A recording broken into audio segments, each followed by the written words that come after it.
Welcome to the podcast that's dedicated to making you a faster cyclist, the Ask a Cycling Coach podcast presented by Trainer Road. We're back in the studio finally this week.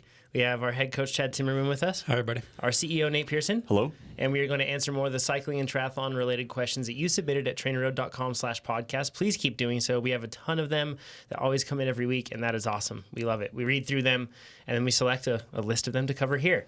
Before we get into some things, you can also join us on YouTube, and you should every week. It's usually Thursday at 8 a.m. Pacific, unless we're on an abnormal schedule like we were last week. I need to hijack the podcast. Okay. I have a surprise. Okay. Keegan gave me this, Chad. This is based on another one. It is Goo Energy Gel Hop flavored Seriously? gel. Yes, Nice. Seriously, dude. That's for There me. you go. Yeah, That's for all you. right. From Keegan, Keegan. Thanks, to Keegan. you. I thought that you Nice. might like that Nice. flavor. I'm I very- think it's a good idea because very into it. I haven't tasted one yet, but rather than just sweet all the time, it's probably still going to be sweet.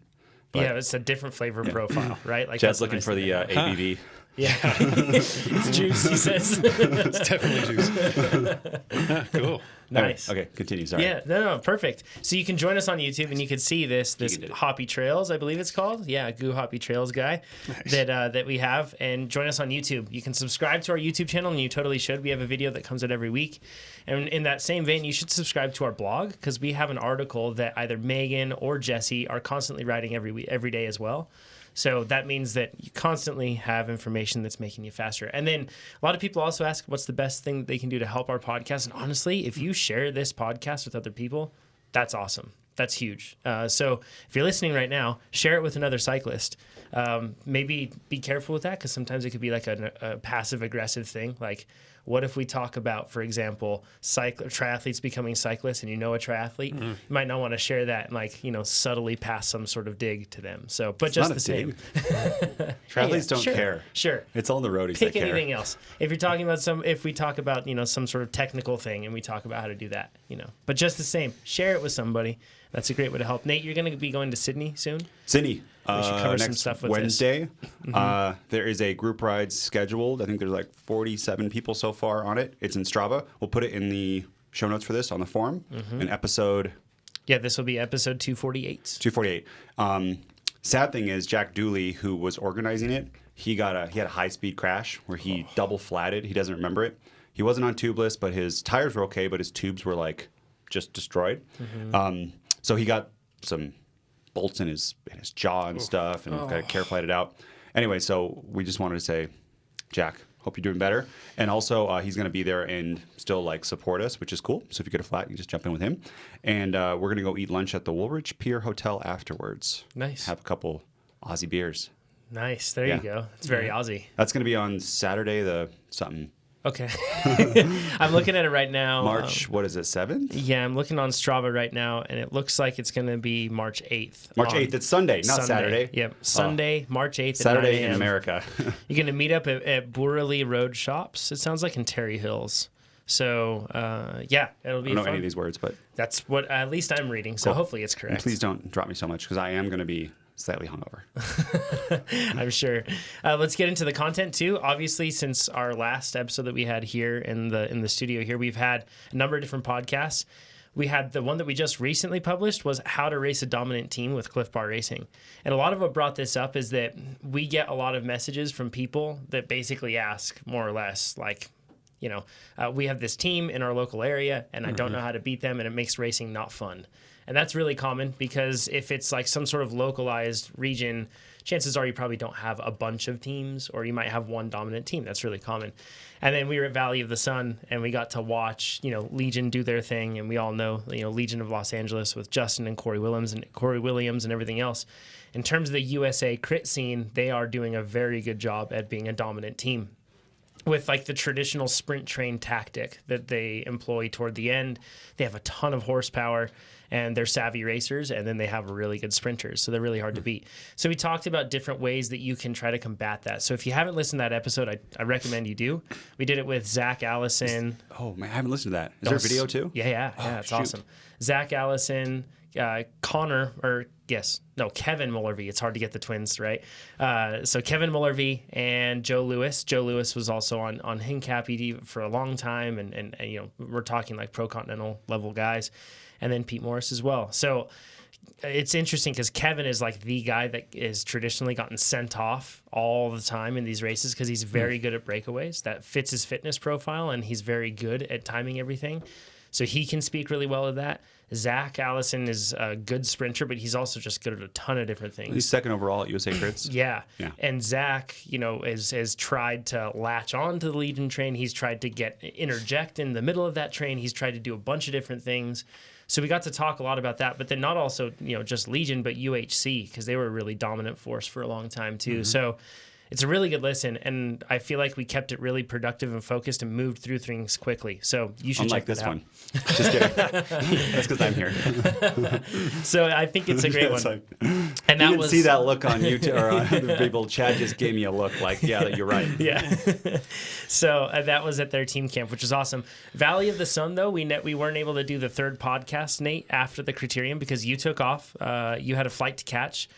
And we already covered the fact that you weren't going to do it, but you had a flight to catch, and then Keegan and Ryan and I parted ways. I said that on the podcast, right? You did. Okay, yep. cool. Mm-hmm. Yeah. So, but we didn't get to talk about it, and I just wanted to wrap up a few things that I feel like I learned, and Nate, feel free to chime in ones that you did. Oh, yeah. I got 6th in the crit, which you can see that now thanks to producer Tucker. Got up. Well, actually, you won't be able to see it, so I probably just spoiled some things for y'all. But tomorrow, you'll probably be able to see that video, or I should say the second video. We took that crit. I sat down with the Cliff Bar boys, and then we basically analyzed the whole thing, but we're breaking it up into different videos because there were different things that happened. Yeah, say that on YouTube or in the forum about if you like that, if we break one race into like different kind of learnings, because sometimes they go 25 minutes and we still cut stuff from it. Yeah. And we're like, no one wants to watch a 25-minute race analysis video. Yeah, we still have the full races up, so that's kind of like the long form thing. But we're cutting this one up into some different ones. So like at first we talk about how to like find lines and move up through the field, but do so efficiently in the first part of a race because we didn't have time to recon the course, and we weren't allowed to in this case on the crit. You just got to go on it first lap. So we talk about that. Then we're going to talk about, we'll have a video tomorrow that's going to be coming out about a crash that I was nearly involved in. I was definitely part of the chaos. And then also some really good tips from them on how to take free laps from the Cliff Bar guys. And then after that, we'll look at the sprint finish. But I ended up 6th. Everything was right. Like you would have won. Yeah, well, yes, right. And there weren't for those other 5 guys. Yeah, exactly right. I think like if you're looking at Vegas odds, everything was like looking great, and I had my chips on that stack, and everything was good. But then the whole game flipped, and I wasn't ready to pull an audible, and I wasn't thinking about that. I wasn't thinking like, what if everything does go the other way? You made mistakes. Yeah, mistakes exactly. were made. So it's like. I hammer myself for this because so many times I go into races and I just think of like one outcome, right? But I have to think of multiple outcomes and be ready to shift if I need to. Got to be flexible. Yeah, exactly. So, and this is an example of me making that because I feel like I was in the perfect position to be able to do something and I just didn't. So, yeah, bad move on my end. But just the same, good learning for all of us. Some learnings that I had from this though, first of all, spare wheels. I don't have any spare wheels for my Venge. I wish I would have brought them if I had them for sure because You do. You just don't want to use them. no, I don't even have them. I think You have those ones from the cross bike that you could use. Oh yeah, I guess I could use those, huh? That's Yeah. right. Yeah. So yeah, good point. I guess I could bring those over, but I didn't have any with me, and then I ended up changing out and taping like 4 tubeless wheels basically the night before the road race because of a slowly leaking tire because of some tape issues. Why 4 wheels? Because I had to take them off my TT bike and take those tires off. And then I had to go and retape. So I guess I only taped 2 wheels, but I had to tape the Venge wheels, but take tires off both of 4. wheels. Yeah. Oh, ugh. Yeah. Because they didn't match. It was a mess. So How about this? You knew those were leaking before we went to Phoenix. the day before I found out. They were freshly installed, but there was a slow leak. Maybe that's the issue. Yeah. Well, Freshly installed. I mean, if you wouldn't probably riding these for 3 weeks. Nah, I mean, yeah, same wheels, and the leak has been persistent, but inconsistent, if that makes sense. Like, sometimes it shows itself, sometimes it doesn't. And I think I've narrowed it down to a small burr that's inside. There's like on NV wheels, they have their valve stem on one side, then they have like a counterweight that's kind of like a cutout section of the rim, and I think like a little bit heavier section, I think, that's on the opposite side of the wheel. And then that little casting area where they put it in, I think there's a little burr, and that cuts the tape. And then it ends up just like very slowly leaking, and it never really wants to seal through the tape there. You're gonna file it down. So yeah, I'm gonna file it down. That's at least what I think I figured out there at Valley of the Sun. But anyways, stepping back, the last thing I would advise somebody in the middle of a stage race is to have to go through the stress of changing out wheels and everything else the night before, right? I remember I was sitting on the couch like, oh, that was stress for you. Yes, it's a bad thing. So once again, make sure everything is squared away. I also having different kit for each race day. It's a luxury if you don't have enough team kits. I understand that. So hopefully you can have like a washing machine. But I had zero gear stress in terms of like what to grab every day to go to the race. In my room, I just had everything laid out, and it was really nice. That was like a helpful thing. We read the another tip is to make sure that you read the technical guide and race communiques that come out every day during the stage race.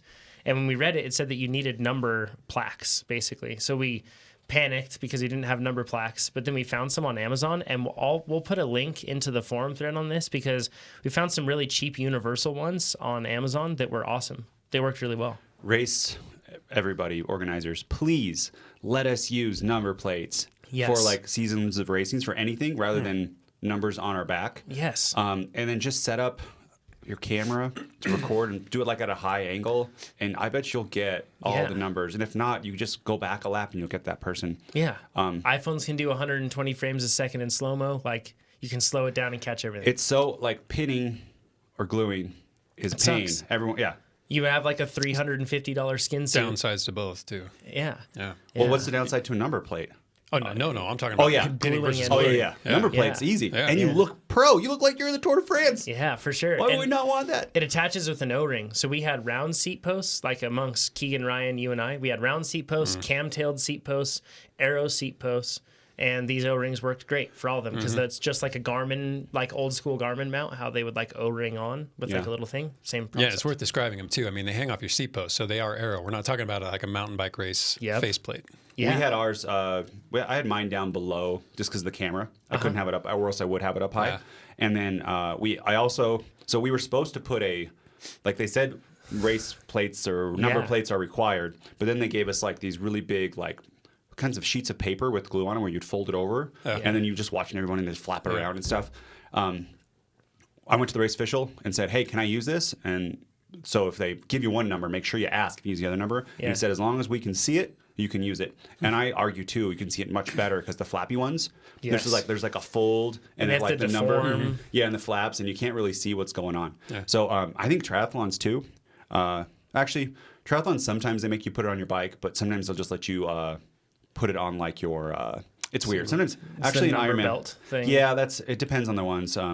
But I think a number plate would be really cool for triathlons too. Yeah, these things are slick, and I wish that like local race organizers and everything else would do this. I think that they're on Amazon. They're like $13, so they're pretty cheap. Some of them are like $10.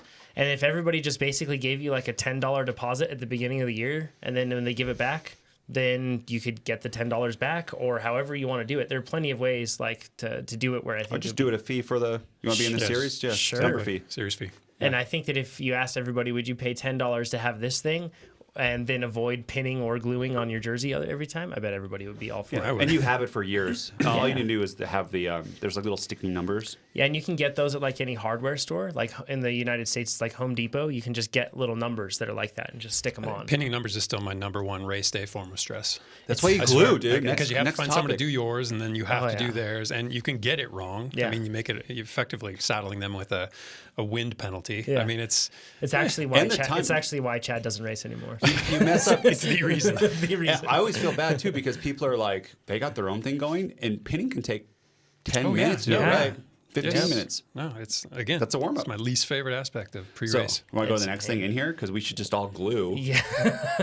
So I thank you, Nate, first of all, because I kept asking you to pin my number every day, and you did. So thank you for doing that. I have a new strategy. I think everyone knows this, but I don't pin a lot. Mm-hmm. I've done some bad pin jobs before where you just keep pinning it and you're like, wait, let me do this one. Wait, let me do this one. Let me do Because this one. a lot of the time we go around in a circle, Yeah. like start in a corner and work our way around. So I started in, it's usually like a rectangle. I started in one corner, and then I go to the opposite corner in that rectangle and make that super tight, and then do the other two corners, and then do the front edge, and then do the back edge. Yeah. Cool. And that worked. I think everyone probably knows to do it that way, but it's the opposite corners and making that tight as the person is like in the bike position, Yep. which is key. If you, in fact, I'll Don't go around in a circle. if you follow me on Instagram, LeeJonathan_ or Nate and Pearson99, you could have seen that amazing pin job. It's quite impressive. So, it's a good way to get it to lay flat. Also, one quick pro tip with this, but get into the position that you'll be riding in when you pin the number. Yeah. And if you don't have somebody to help you, I bring a pillow or a backpack, something like that, and I can just stretch it over my backpack. Do it or a car seat as Yep. well. Steering wheel, Yeah. plenty of different things like that. You just want to get it stretched. It's always going to be kind of a I've guess. if done it's that gonna be where it's right. stretched, and then I put it on, and all the pins pop. Yeah. And I'm like, Yeah. That's no good. That's not good at all. Not good at all. It hurts. Yes. And then you got to do it again. And then also, this is going to be hard to visualize here, but if you're on YouTube, you go down through the number and through your jersey, and then you go back up through your number and your jersey. You don't use the holes. Yes, don't use the should be no holes. holes. Never use the holes. And then each pin should make 2 holes, right? It should go down through the number, then back up through the number. Use the Instead of holes just if you have a constant tailwind. yeah, exactly. Yeah, get a little bit more help there. So that's one thing. On the nutrition part, No, we didn't talk about gluing. oh yeah, forgive me, gluing part. So 3M 77 spray. I'm laughing because I'm thinking of, so Ryan and Keegan had never glued numbers before, and we gave them the adhesive. And I don't know what they did for the TT, but then for the crit and for the road race, but then for the crit, they came over. They're like, so how do we do this? We have no clue. And Keegan's and Ryan's kits were like stuck together. Too much glue.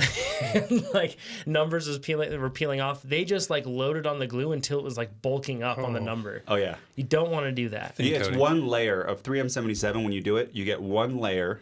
Yep. I don't like it to tack up. I like to put it directly on because I've had a number like flat before, and that's no fun. You get someone else in the position to put it on, kind of start in the middle, and then push your hands out so you don't get wrinkles.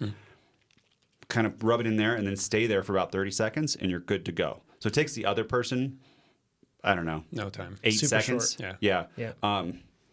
I swear, you guys always say there's stuff on my kits from it, but I don't know. You Maybe can you get it found out the if you want with spray and wash or something like that. Yeah. If you want to, I don't hit it with spray and wash. I don't really care. You must have found exactly the right balance because I always lose some of the color when I peel it off, color of the jersey, and I have residue. So Maybe it's the brand too. Some, Could be, yeah, could I be. feel like I haven't noticed it on the no pins ones that Or the much. Quarry.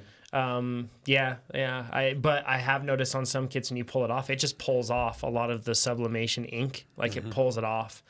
And so, yeah, I mean, both of them can ruin your kit. That's the pain of it all. But Yeah. the nice thing is, man, gluing is fast and easy, and you don't poke anybody. And it's And just, you don't have any arrow penalty as long. I mean, maybe if there's a wrinkle in it, but Yeah. it's a lot. It's always going to be, I think, better than pinning. yeah. agreed. So, yeah, it is nice to have. On the nutrition Oh, we should say this because people say it. There are like no pins pockets and other things pockets that will be built in. Yes. That you can put stuff in. Just Yeah, I but know someone will message us and say, "Why didn't you mention that?" But also, you have to check with your race organizer because sometimes they're like, I don't care where your pocket is. I can't Well, yeah. see it or it's not in the You indicated can position. get upper pockets, but then if you get an upper pocket, it's like you don't know which side it's going to be on. Yeah, it's always switches. You got to have left, like a right? kit for every Yeah. race. They're also, like, those pockets are hot. The no pins ones, because they're plastic. If it's a cool day, it's fine, and it's faster if you have a pocket supposedly on the rear. Yeah. And we use it. I use it in all my crits. But Yeah. I've also had it 100 degrees and had that pocket. It's and like you a- can look behind me and you can see the sweat in the pocket. Yes. So just be careful on that. And then some brands have a mesh. Yep. I think mesh would be Mesh would be pretty good better option. because Yeah. otherwise that gotta be clear able to plastic breathe. feels just like a magnifying greenhouse. glass on your lower back. Sure. Yeah. Really hot. Okay, on the nutrition side of things with stage races, we've covered this plenty of times, but this is the hardest part of stage races for me, just eating. And I know, Nate, it's not hard for you, but man, it's just hard to keep eating. Like, you have to eat so much. Nutrition kind of owns you. Yeah. And Keegan and Ryan out ate me. they did. So he's like surprised. 150 and 170 pound dude. We came back from the road race.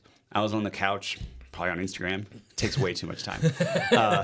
And they were both eating like before I did, like cereal, and they had like 2 bowls before I even got off the couch. And then they made more food, and then they made more food. And then pancakes. It's not Yeah. surprising when you consider the output that that they maintain over long races. I mean, they're working at a very high percentage. I mean, percentage, nothing. Don't even look at the percentage. Just look at how much power they're generating, how much work they have to do. Yep. So it makes sense that they're going to eat a ton. That's another thing to say.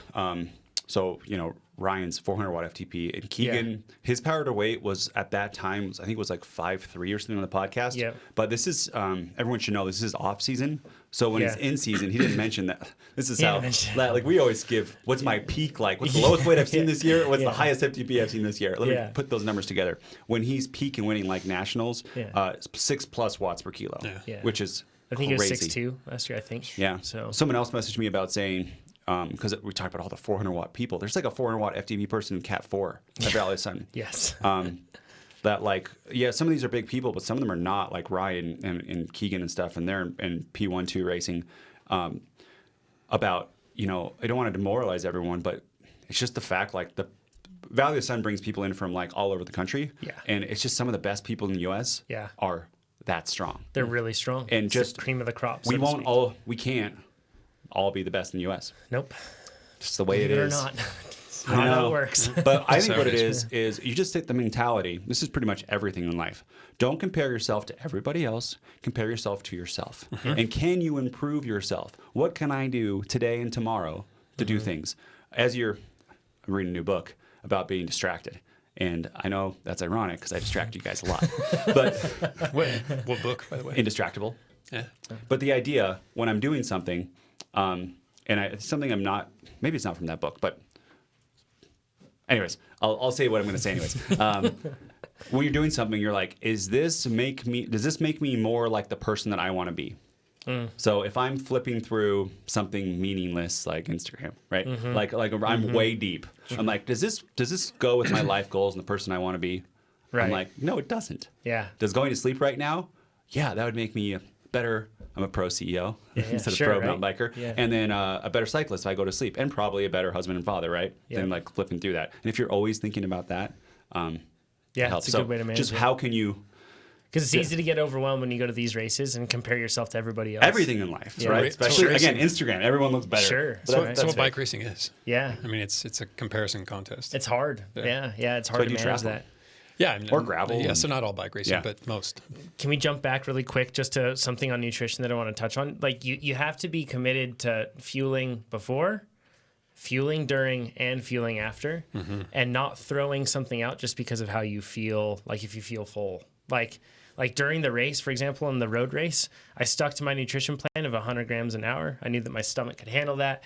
And I did that because I knew that I had a race the next day. I didn't do it because I was like, man, I feel like I really need energy. In fact, I never felt like that during the whole race. The race wasn't that hard. No. Like, right? So I think it was like 260 normalized for 3.5 hours. So like hard enough, right? But certainly I never once felt like, man, I need energy and I'm running out of fuel. But I knew that I've got a crit tomorrow, even though a crit isn't a big thing. If I make sure that I'm loaded up coming into it, my performance will be better. I think that's what makes it so difficult to eat over the course of these is you're not really obeying hunger signals or satiety signals. You're just eating because you have to. So hungry or not, keep eating. Yeah. So it's a drag. It is a drag for me. I know a lot of people don't find that to be a drag for sure. But it's hard. But if you commit to it, it makes everything so much easier. I saw a video of, I think it was Lantern Rouge video on YouTube where it showed Egan Bernal in the last K down in the gel. Yeah. And I'm pretty sure that was in a stage race because he's probably thinking about the next stage. And he still won that stage. But who of us think in the last K, they're like, I'm going to down a gel. Yeah, exactly, right? He was much fitter than everyone there. That's why he's very good. But maybe it's combined, right? He knew, like, I got to be fast for many days. Then I guess one last thing to share is we actually hired a masseuse to be there, a masseur, I guess you would say. I'm not sure if that's gender specific. Therapist. Massage therapist is much better. I think you should say monsieur. Monsieur. Please, yeah, exactly. Yeah, white glove service, right? No, this massage therapist and Graham from, I think it was Recharge Massage Tucson. He was insanely fast. Used to be really fast. He was a pro mountain biker. He had a low 14 5K time, which is just insane. Like that's so fast. So, but that was probably the first time I've actually had massage from like a professional athlete, previous professional athlete. I think that the real sports level where sometimes you get people who say they're sports massage, but they don't probably work on athletes usually. Yeah. At least in what I've gone and been with.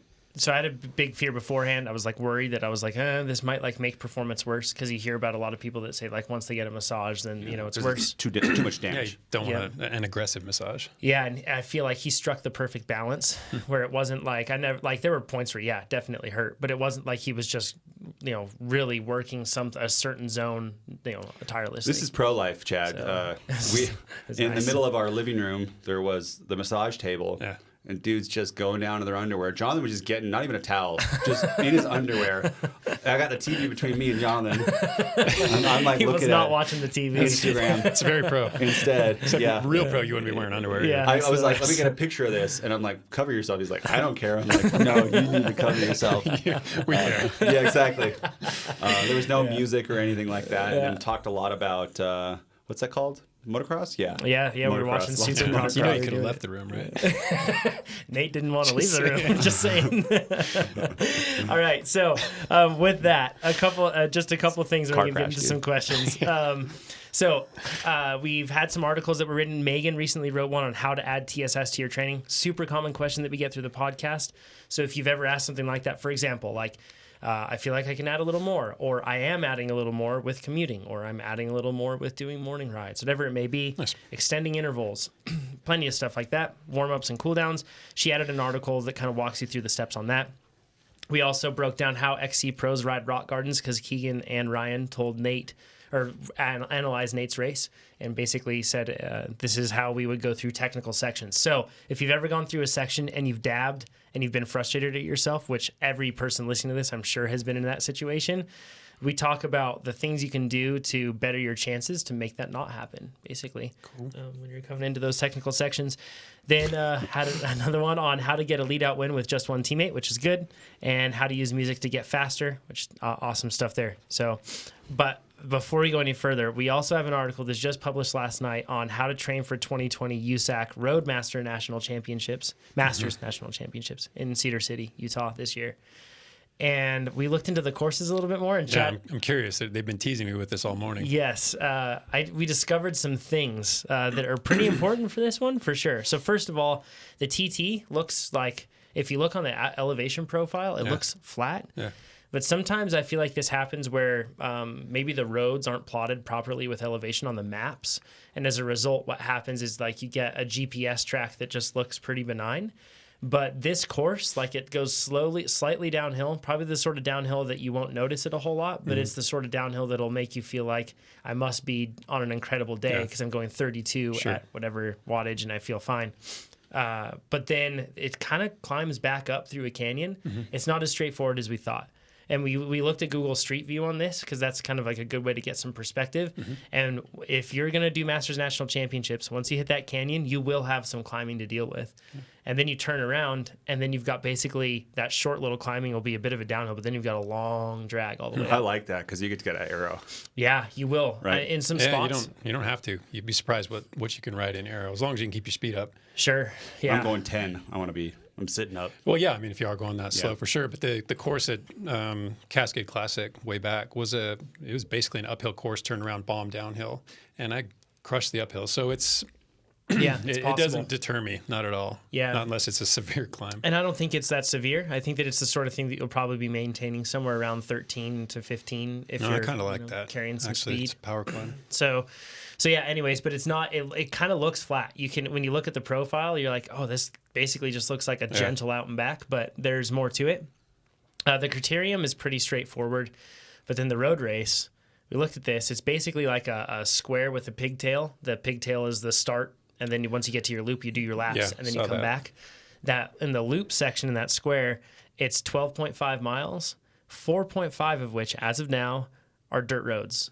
Oh. And like where there's gravel, but then there's one where it's just like farmers' gates are closed, and then it looks like a farmer's road. So they may be paving this in between. They may have already paved it. Who knows? You're looking at Google Street View. Yep, Google Street View. So it's on Google Maps. Like part of the road isn't even plotted, right? Where is this at? This is Cedar Cedar City, City. Utah. Maybe if someone knows, they could put it in the forum or on YouTube right now, Yep. and then we can post back. I think it was like 3,700 south or something. That seems was the road. weird that they would put a gravel section Right? in, and it Especially wouldn't be a all long over one. the internet already. A long yeah. one on a looped course. Yeah. Does Yeah, seem- that doesn't seem right. If it does, and minus that Farmer's Road section, it totally looks like the sort of gravel you can ride on a road bike, no issue. So it's like that Mountain West gravel where it's just like, really hard packed dirt road. So it'd be fine there. But the climb is actually going to be, it's like there's a climb every lap, and it kind of kicks steep at the bottom, and then it's just a gentle drag. And it's the sort of thing where if you blow yourself up on that short little steep part, you're really going to hemorrhage time on the 1% to 2% after that, right? So I know that we're mentioning this because tons of you that are listening to this podcast are probably looking at or interested in this event. Well, and there's so Chad, Have they listed the order of the events? crit's always first, I think. I mean, the time trial. Yeah, it's not, not always sure. though. Oh, really? Not always, I'm yeah. not sure if it's been listed. Yeah, that's a good question. So Chad, you're going. Yeah, for the time trial, absolutely. And then the criterium and road race are going to depend on where they fall in relation to the time trial. If it goes TT, road, crit, we do all three. I'm there and I'm fit. Ideally, I'm going to do all three, especially if the time trial's first. There's two this is caveats, exciting. right? This is cool, though. If I'm there, Minor Well, no, I'm caveat. saying if I'm fit. no. I will be there. And since I'm there, how's that? Since I'm there, yeah, I'm going to do all three. Cool. Yeah. This is exciting. I'm stoked, and I wanted to be there because it'd be fun to just be your And there's Swanee no, of sorts. There's right? no Just 30 to take your 34 things. bracket. No, there isn't. But then also that's the same weekend as Downeyville, and Yeti that's wants right. to race Told me. Downeyville. So. I will be there too. The time trial, I probably have to do 420 watts to do well at nationals, and that's not happening everywhere. Group's a tough one. Yeah, so not get last in the time trial would be awesome. And then if the crit is flat, I probably won't. It does have a rise in it. So it has Okay. like a little climb every lap, and then it comes into like not a technical turn, but like the only tight area. It's kind of like a 180 of sorts. I'll probably skip the road race and then do the crit because I think it'll be a better crit video. The road race, I'll just get dropped in. I think it's the people sort are of so fit. the climb for that race isn't the sort that like if a pure climber gets away, he has 6.5 kilometers, I think, from there to the finish after that climb to try to hold that. And I feel like it would be too hard for a pure climber. The climb isn't selective enough for him to really get that advantage. But then above all, he's going to have 6.5 kilometers after that he's going to be solo, and that'll be really but, hard.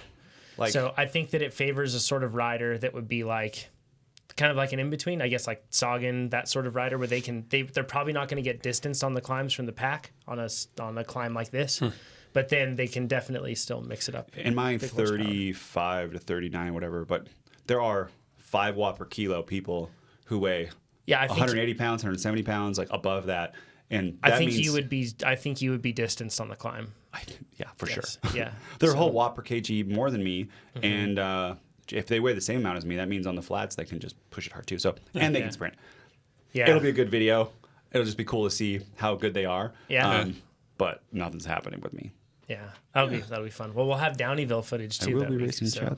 Hey, I don't know if that was you're loud gonna be enough. Did racing you hear Chad? that? Yeah. Oh, we weren't supposed to say that. Sorry. So you guys gonna be racing in the same age group? No. No. Okay, so Same course. Racing. We're talking in air quotes here. You won't be scored together, but you'll be racing on the same Yeah. course, same day. I slayed one of you in a time trial already. So back to the comparison game, huh? Yeah. Well, this is what I'm saying though. I'm not going out there to win a national title. If that comes as a corollary to doing a sub 50, that's all good and Sweet. fine. But I'm just looking for that sub This 50. isn't 40K, so you might get it. Yeah, well, relatively It's- speaking. I mean, I'm going to have to relate it to the Yeah. duration. Average speed. So yeah. Yeah. But even then, if it's not, you I say think it's it's not pretty a flat close, right? course. It's close. How what is it, 39 or 38? It's very close. Yeah, Yeah. I'll check on it while We'll you guys give it keep to you, talking. Chad. If you get the average speed, but that would take below a sub 40K, and it's like 39K. Yeah. I mean, It's 39.8.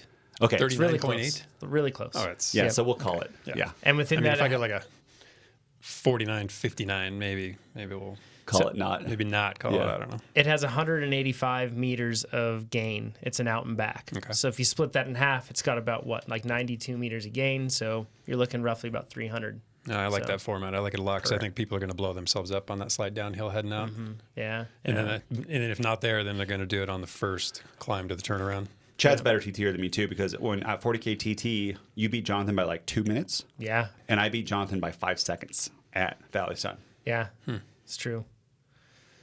But I got 5 still, seconds. AJ from Envy is sending me extra risers to get a little bit higher. And I got a new seat post for my P5. It's a laid back seat post, so that I did find one. Chad nice. McNeese actually on the forum found one, so Thank that I you, can Chad get more in McNeese. a road position. So I'm still in the hunt to be able to put out road power on my TT bike and be aero. This is exciting. Masters National Championships. Pretty fun and close. That's cool. Yeah, pretty drive to stoked that. about it. Yeah. I hope it goes TT crit, and then we can have some beers and then road race.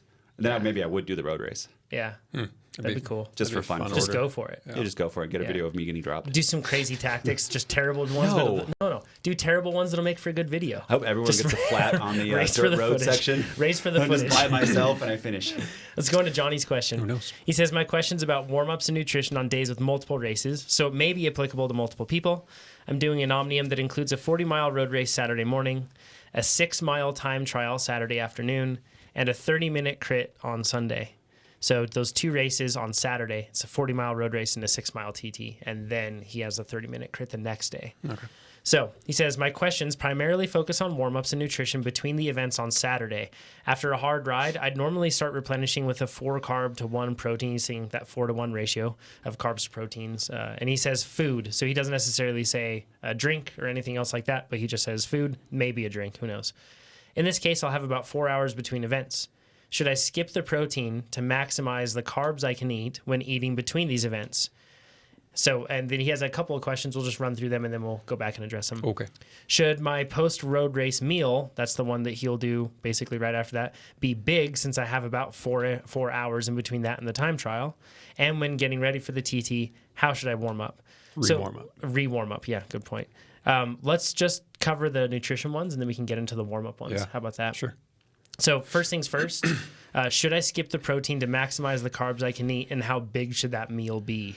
Yeah, so he's got a pretty forgiving window at 4 hours. And he's coming off of, a 40-mile road race, which we're probably not even looking over 2 hours. Yeah, So it's probably not going to be a terribly depleting event, first off. So while I normally would say anytime you have a inter-race gap, I wouldn't even be thinking about carbohydrate or I'm sorry, protein or fat. It would all be carbohydrate. And then I would just decide how absorbable those carbohydrates need to be based on how narrow that window is. In this case, he could certainly get away with it, but I mean, when you supplement with protein, you're looking for a couple of things. One is to stave off protein degradation. I don't think that's a big threat in events of this duration, especially if he comes in loaded up. I mean, a 2-hour race is only going to do so much in terms of depletion that he can't get back on top of by that second event, which is a short one. And then secondly, to further glycogen resynthesis. So a little bit of protein actually does enhance the rate of glycogen resynthesis. But again, he's trying to restock muscles that probably will not have been run too low. So, and for an event that's probably not going to take too much out of him. And then the next day is a short day too. So I think because these events are relatively short, you're not as sensitive to all the restrictions that I think might normally apply in terms of protein intake in between events and carbohydrate intake. So I just made this exact mistake. And By not eating enough between crits, here's what I did. in short events. Yeah, we had 2 short events. It's because I didn't even eat lunch. So I ate my breakfast at like 8 a.m. Oh, so you didn't eat anything? Yeah. Ah. Right? But the 40-mile road race. So I had my, this is so off brand for me, but 8 a.m. I ate like a bunch of oatmeal, and then 3 hours later I had my first race. I didn't have a bottle cage on, so I didn't drink anything. I had an hour break. What was it, 10? I don't know, but by the time it was the last race, I think it was like 3 p.m., I think I had some gels or something between. Yeah. And that's it.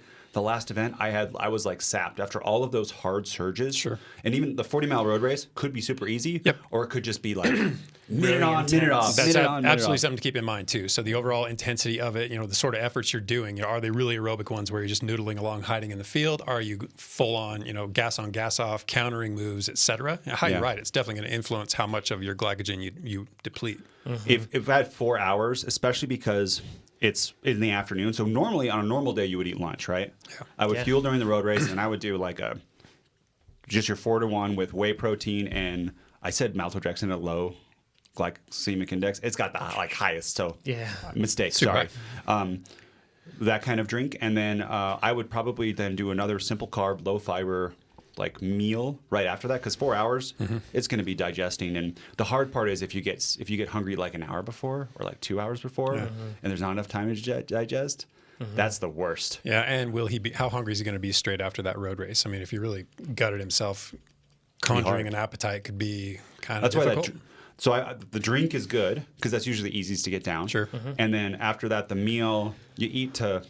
Like, I totally agree. You've had that. I think I saw you. You were smart. You ate like rice and egg, white rice and eggs. Yep. Very low fiber meal. Probably like a little savory So between. Yep. Yeah. And this whole 4-to-1 ratio, that's really about recovery. I mean, that's basically the ratio for a post-workout mixture of protein and carbohydrate. Typically, or not even typically, but what I've seen lately is the ratio should be kept closer to 1 to 10 when you're working, and even in between closely stacked events. So we're only talking just a smidgen of protein relative to your carbohydrate intake. Carbohydrate is still the goal, but yes, again, he's got a 4-hour gap, reasonably short events.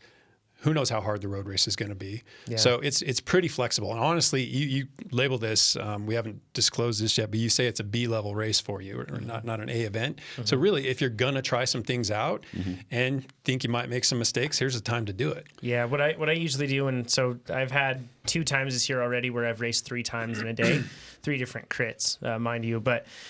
When I've done that, like you said, Nate, I basically have, I think it's like 5 cups of rice in a big Tupperware, and then So smart. From that I just have like, I think it's just 2 eggs that are scrambled and then mixed in there, Soy sauce and a touch of soy for that savory flavor. I put some sriracha in there too. Yeah, that could be good. It really like it's just like it's really mild. It's nothing crazy. It's not like it's an exciting meal to have, but it's easy to put down and Eat cold is fine. Eat cold is fine. It's just an easy thing to do. Fiber. Well, yeah, and then consider your source of protein too. So I mean, you're not going to have 4 eggs. No. You have a little bit of egg. If your events are And super I'm not close eating together, the whole thing too. It's probably worth saying. and whey protein digests really or absorbs really rapidly. This is 5 cups of cooked rice, not uncooked. Because Cooked uncooked rice. would be like. Uncooked would be gigantic. Yeah. Yeah. So this is cooked rice. And you don't even eat all of it. It's just there. No, it's just there. Yeah. I just need pick to away do at it. Exactly that. So then, you're so smart. It's Familiar, it's very bland Nate foods. brand, right? Like that's very That's on very, brand for you. yeah. Put it in a little cooler and just pull it out. Yeah. Yeah. But on the flip side of that, and he's talking a 4-hour gap, but maybe if the gap were a little narrower, ingesting a big bolus of anything, whether it's rice or oatmeal or something, saddling you with a heavy gut in time for a race is definitely not desirable, especially if it's something that's short and intense like that TT. You Yeah. can try too. Yeah, that's a good point. But do this at home. So have whatever you want to do 4 hours before. Yeah. Totally. Like be like, Yeah, I'm going this to eat B- a bunch of rice. This and see B how I event feel. does not have to be your dress rehearsal. You can make your dress rehearsal well outside of this Yeah, event. a dress rehearsal. That's what's so great about the having, forgive me, structured training like that is you can see, since you have structured training and something that you adhere to, you'll know how that works for a given intensity. Because that's like an important part, right? Like you said, Nate, if it's super intense or if it's super chill, your body can tolerate different things. And that's why it's really nice if you're following a plan, you can figure out. Like I know, for example, that if I have a really intense day, I scoot my meals back another half hour. Otherwise, I can eat within 2.5 hours of my event, and that's when I find like I perform best. But if it's something where it's, like super high intensity, I back it up to 3. So it's that to that point, use your training to refine it constantly. And look at the profile of the 40-mile road race. Because I mean, if it's a flat course, and then you could just really have to boil it down to strategy. How do you plan to ride it? Do you have a team? How basically how are you going to approach it? But if it's a steady climb, long steady climb, looped course, I mean, all these characteristics are going to figure into how much carbohydrate you can estimate you're going to burn. Sometimes too, the 40-mile road races are so much harder than the 80-mile be, road for races. sure. Yeah, because Right? Everyone's less just time. like, they're like, we've got to get people tired in 2 hours. Yep. Or less than, it could be an hour and a half, hour and 45 minutes. Sure, right. The last thing, what you just made sounds like a big Alan Lim, like, It's totally bar. from the Scratch Labs Probably book, is. I think. Like, yeah. and you could add some. I think he added brown sugar. That's for during the workout, but a little It's bit. great. If you had a lot of time, like 4 hours, a little bit of bacon can make it more palatable. Yep. And get some more calories. Yep. Yep. Yeah, and you mentioned, I mean, he also has the option of eating on the bike. I mean, again, depending on the intensity of the road race, topography, the type of course that he's up against. But I mean, if he's supplementing on that during the event also, and then does a post-workout or post-race meal or just even a recovery shake, I mean, you're probably going to go into that time trial about as loaded up as you need to be. Well, Yep. I disagree because if you do the 40-mile road race and you go maximum carbs, you still not and you do the protein shake, those calories are still probably less calories than you did during the road race, depending on your FTP. Yeah. And then you didn't eat lunch.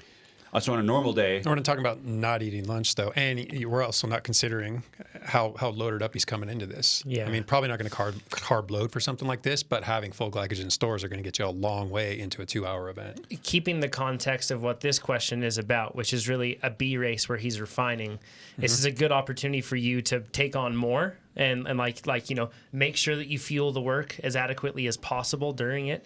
Make sure that you come in loaded, and then in between, bring in food and then see how your body deals with it. Because the one thing is, like on a race day, we always talk about favoring health and then favoring performance. Sometimes those two align, which is awesome, but sometimes they don't. And what I mean by that, though, is probably something less severe than what it sounds. On a normal day, it's not going to be healthy for you to just take in a massive amount. And if you're not doing any activity and you don't have activity coming up, right, you're just an average person that doesn't train, it's probably not very healthy to just take in a gigantic amount of carbohydrate like this and just do nothing with it. But since it's a race day, this is the sort of thing where you can experiment and figure it out and figure out what works best. You're putting in a ton of work, and it's a B race. It's like the perfect time to do it. So, yeah, I'd test and figure it out for sure. Want to go into the warm-up part of it? Yeah. I'll read his warm-up question again and some additional details. He says, when getting ready for the TT, how should I re-warm up? I plan to use PAW-RAW. That's one of the workouts that we have within our catalog here, and producer Tucker will bring that up on the screen so then you all can see it. And that's actually when you're using Plan Builder. When you say use openers for my events, depending on the type of event, it may use this one here, this workout, PAW-RAW, and it may slot it in to your calendar, which is pretty cool. So he says, I plan to use PAW-RAW, you can see it on the screen now, as an opener Friday and as a warm-up for the road race Saturday morning. Should I reuse PAW-RAW to warm up since it's a short TT versus Cajon, which is another one that we have for a long TT? He says, and Cajon's structure, which Tucker will pull that up too, but it's just a little bit more steady state, less, or I shouldn't say steady state, it's just less short, intense intervals in the warm-up. Cajon, yeah. Yep. So his question, do I need to warm up, or will I still just be warm from that road race? And then he asks, again, should I just reuse PAW-RAW for that the crit that he has the next day? Yeah. So warm-ups. Yeah, so warm-up's going to dissipate over, 20, maybe 30 minutes. So you're not re-warming up anything. That's a new warm-up. And then let's just talk warm-ups for a second. Most of this is culled from an old slide deck I had from Dr. Andrew Coggin, so thanks, Andy. But it really pulls from 3 studies, and we'll link to each of those studies. But when you consider the purposes versus the harms of warm-ups, and we're looking at both the physiological and the psychological side of things here, and by the way, this is all scientifically demonstrated. So each of these things that it does has been measured via research. People feel pretty strongly or pretty confidently about what takes place. The intentions are, 1, to increase muscle temperature. We've talked a number of times about how that increases muscular activity and does a number of other things. We're trying to decrease muscle and joint resistance. So basically just make the movements a little more fluid, a little less resisted. Greater release of O2. So this all has to do with those VO2 kinetics. So how quickly can we pick up, put off, and utilize oxygen, which has to do with the speeding of oxidative reactions. These are also something that increases with warm-up. Increased nerve conduction. So how quickly the muscles fibers fire. And then on the psychological side, it's confidence inspiring, but that works both ways. Yeah, it absolutely does. You got to have a warm up where you just feel horrible, and then go out and have a really good workout, a really good race. So it can be confidence inspiring, especially if you have a particular warm up that you follow, say prior to a 40K TT. I do this warm up and I do a lot of 40K TTs and I know how I feel. It can really say I am on today. This is going to be a good ride. The risks are that warm ups, especially too long warm ups, can lead to some residual fatigue that you're going to carry into event. This is a very real thing, and people do this to themselves all the time. It's ridiculous how long some people will warm up, especially when it's a short event. They think it's a short event. I got to do that flip side. If the shorter the event, the longer the warm up, to a point. Yeah. I mean, but you don't need to be on the bike for really any more than 30 minutes at the high end of things. Can I share an embarrassing example of this? So I mean, this is my first race, so I guess maybe not embarrassing. Give me some slack here, but it was a Criterium, my first bike race that I had done, and a guy that I had talked to that was a seasoned cyclist. He was like, they're the worst. It's like the beefcake in the gym. For sure. I went to the big guy and asked him, right? And he was like, oh yeah, for short races, you need to have a long, like that inverse relationship, which basically short race, long warm up, long race, short warm up, right? So he explained that, and then he was like, "How long is your race?" And I was like, "It's a 30-minute criterium." He's like, "You got to be out there for 2 hours then." 2 hours? I can't believe that's real. So I showed up. No way. Did he really say Yes. 2 hours? Yes. And did you really follow his advice? Yes. As your first race too, that's probably enough to just like that's the whole workout. I was Oh my smoked. God. So I went out, Never heard and the this story. funniest part is we showed up to it's the Air Center Criterium. I showed up out there Was it 2 the C hours race? early. Yeah, which we raced first, right? 2 hours early. It's like an entire week's training and load. keep in mind, I think that like Warm up. I'm like, okay, everybody else is probably going to be there 2 hours early because this is just a law that everybody follows, right? And I showed up, not a single person was there, so I thought I was at the wrong place, and like nobody showed up until like 20 minutes before the race, and then they showed up. So I rode around for 2 hours, and I was in a like, circle? Yes, They're like yes. a little over 1K circles. Many laps, and I was smoked by the time the race came around. I figured I was warm, but that was it. Now you do like what, 5 laps Yeah. in the previous race and then go. I have my 15. Yeah, that race. Yeah, for sure. But yeah, I have my. It's usually a 15-minute warm-up protocol that I follow, and that's what I stick to, which we'll get into in a bit. But anyways, to that point, Okay, yeah. it's not just like, even though there's this relationship of short race, long warm-up. I don't know if you guys are playing footsie under the table or what right now, but yeah. He just keeps flirting. Chad always like puts his feet on my side of the table. Yeah. Everybody on the camera can see that is very not the case. The camera's not down there, They Chad. can't, yeah. This not this time, but normally he's way over. Bringing it back. I'm gonna start Instagramming it. Chad's feet. This whole inverse relationship is not something strict. It's like it can be a general guideline for sure, but it also, you can just have your warm-up protocol that you stick to. Yeah. The point is you want to accomplish the same things that you talked about physiologically just before. That's what we're aiming to accomplish. And that isn't just accomplished by that inverse relationship. No, It can be for accomplished sure. in many ways. Yep. So if somebody tells you to warm up for 2 hours, just say thank you, but don't. Okay, yeah. So that definitely drives home the possibility of residual fatigue. Did you? I wasn't completely listening. No, I was. But we talk. I don't see it here in the notes about you can actually make yourself too hot. Also, Yeah, I'm like getting to that. your I'm core getting to that. temperature. It's the Okay, very cool. next point I'm going to make. Okay, I don't see it here. It's on It's the there. word that's highlighted right I there. see. So again, Oh, there back it to the is. risks. Leads of residual. Jeez. Sorry. Can lead to Sorry, residual Jack. fatigue. It can also lead to increased core temperature, and this is a very big deal. Very big deal. I mean, even on a cold day, it can be a big deal. Starting fresh out of the gates for a long ride, and you're already elevated in terms of core temperature. But what about on a hot day? And warming up on a trainer, sitting in the sun. Not I mean, you moving. can ramp that core temperature way up there, and that does nothing to serve you when the race starts. This is why. So you want it. For those who are confused, you want your muscles to be warmer, but you want your core temperature to be low. Yeah. And this is why they have the ice vests and that sort of stuff. And we don't need a big increase in muscle temperature. And you certainly don't need a big increase or want a big increase in core temperature. Can I ask you how you managed that when you did the last time you did 40K TT national championships? It was extremely hot. Yeah.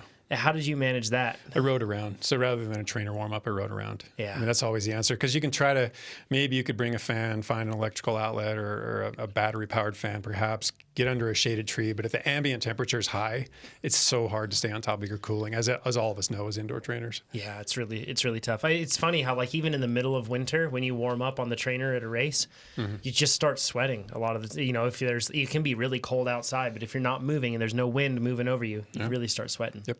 So And then the third risk, I'm just going to cover 3, is that there's the potential of depleting those valuable glycogen stores we're just talking about. You can run yourself down to a point where some of the glycogen you burn off in your warm-up was actually something that could have benefited you during the event. yeah, Okay. absolutely. Yep. So this is all what happens psychologically and physiologically, and this is all good and fine. However, the real question is, are ties to performance gains actually legitimate? Do we see improvements in performance when we do warm-ups? And the science says maybe it may or may not benefit you. It seems to be that you're more likely to impact short and mid-duration events with a warm-up. And this is kind of common sense, right? We've seen this. If you know it's going to be a short, really intense event and you come into it completely cold, it's a tough day. Whereas with long events, use probably the early stages of that race to further your warm-up or to be your warm-up. So, and the science actually bears that out, or the experiments and the research actually bears that out.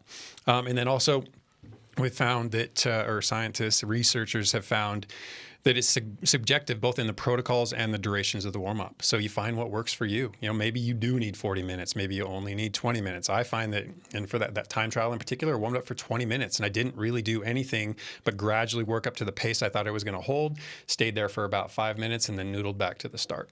So it wasn't this extensive, highly scripted warm-up. It was just that, and it worked quite well. Could I have gone faster with a better warm-up? I don't think so, but there's that possibility. Yeah. And then, well, that's kind of the final point, is that your own recipe is just as effective as a scripted one. And the restriction, or the limitation, I guess, the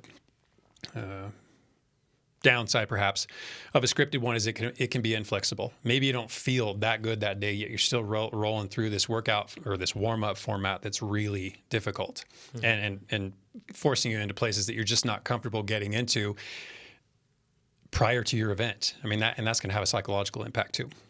It's all how you frame it, right? Because sometimes you can think, I do this. I'm thinking of some pro cyclists who use TrainerRoad for their warm-ups.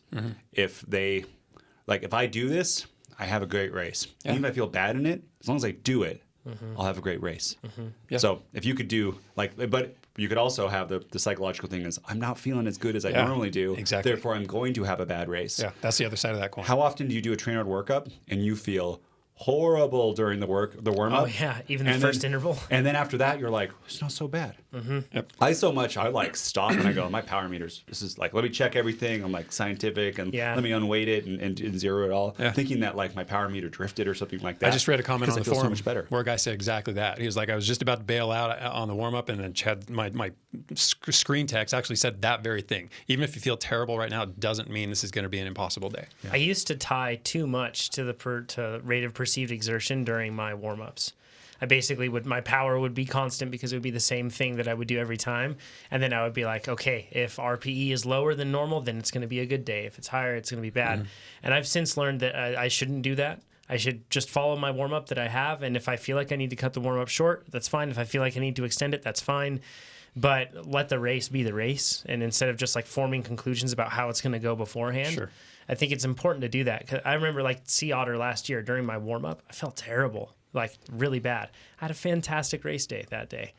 Plenty of times where that's happened, but it's just not worth tying it in. And to that point, I think that it's important that even if, like, for example, you're using, you have a very strict structure. Maybe you use TrainerRoad to even do your warm up when you're at the race, that sort of a thing.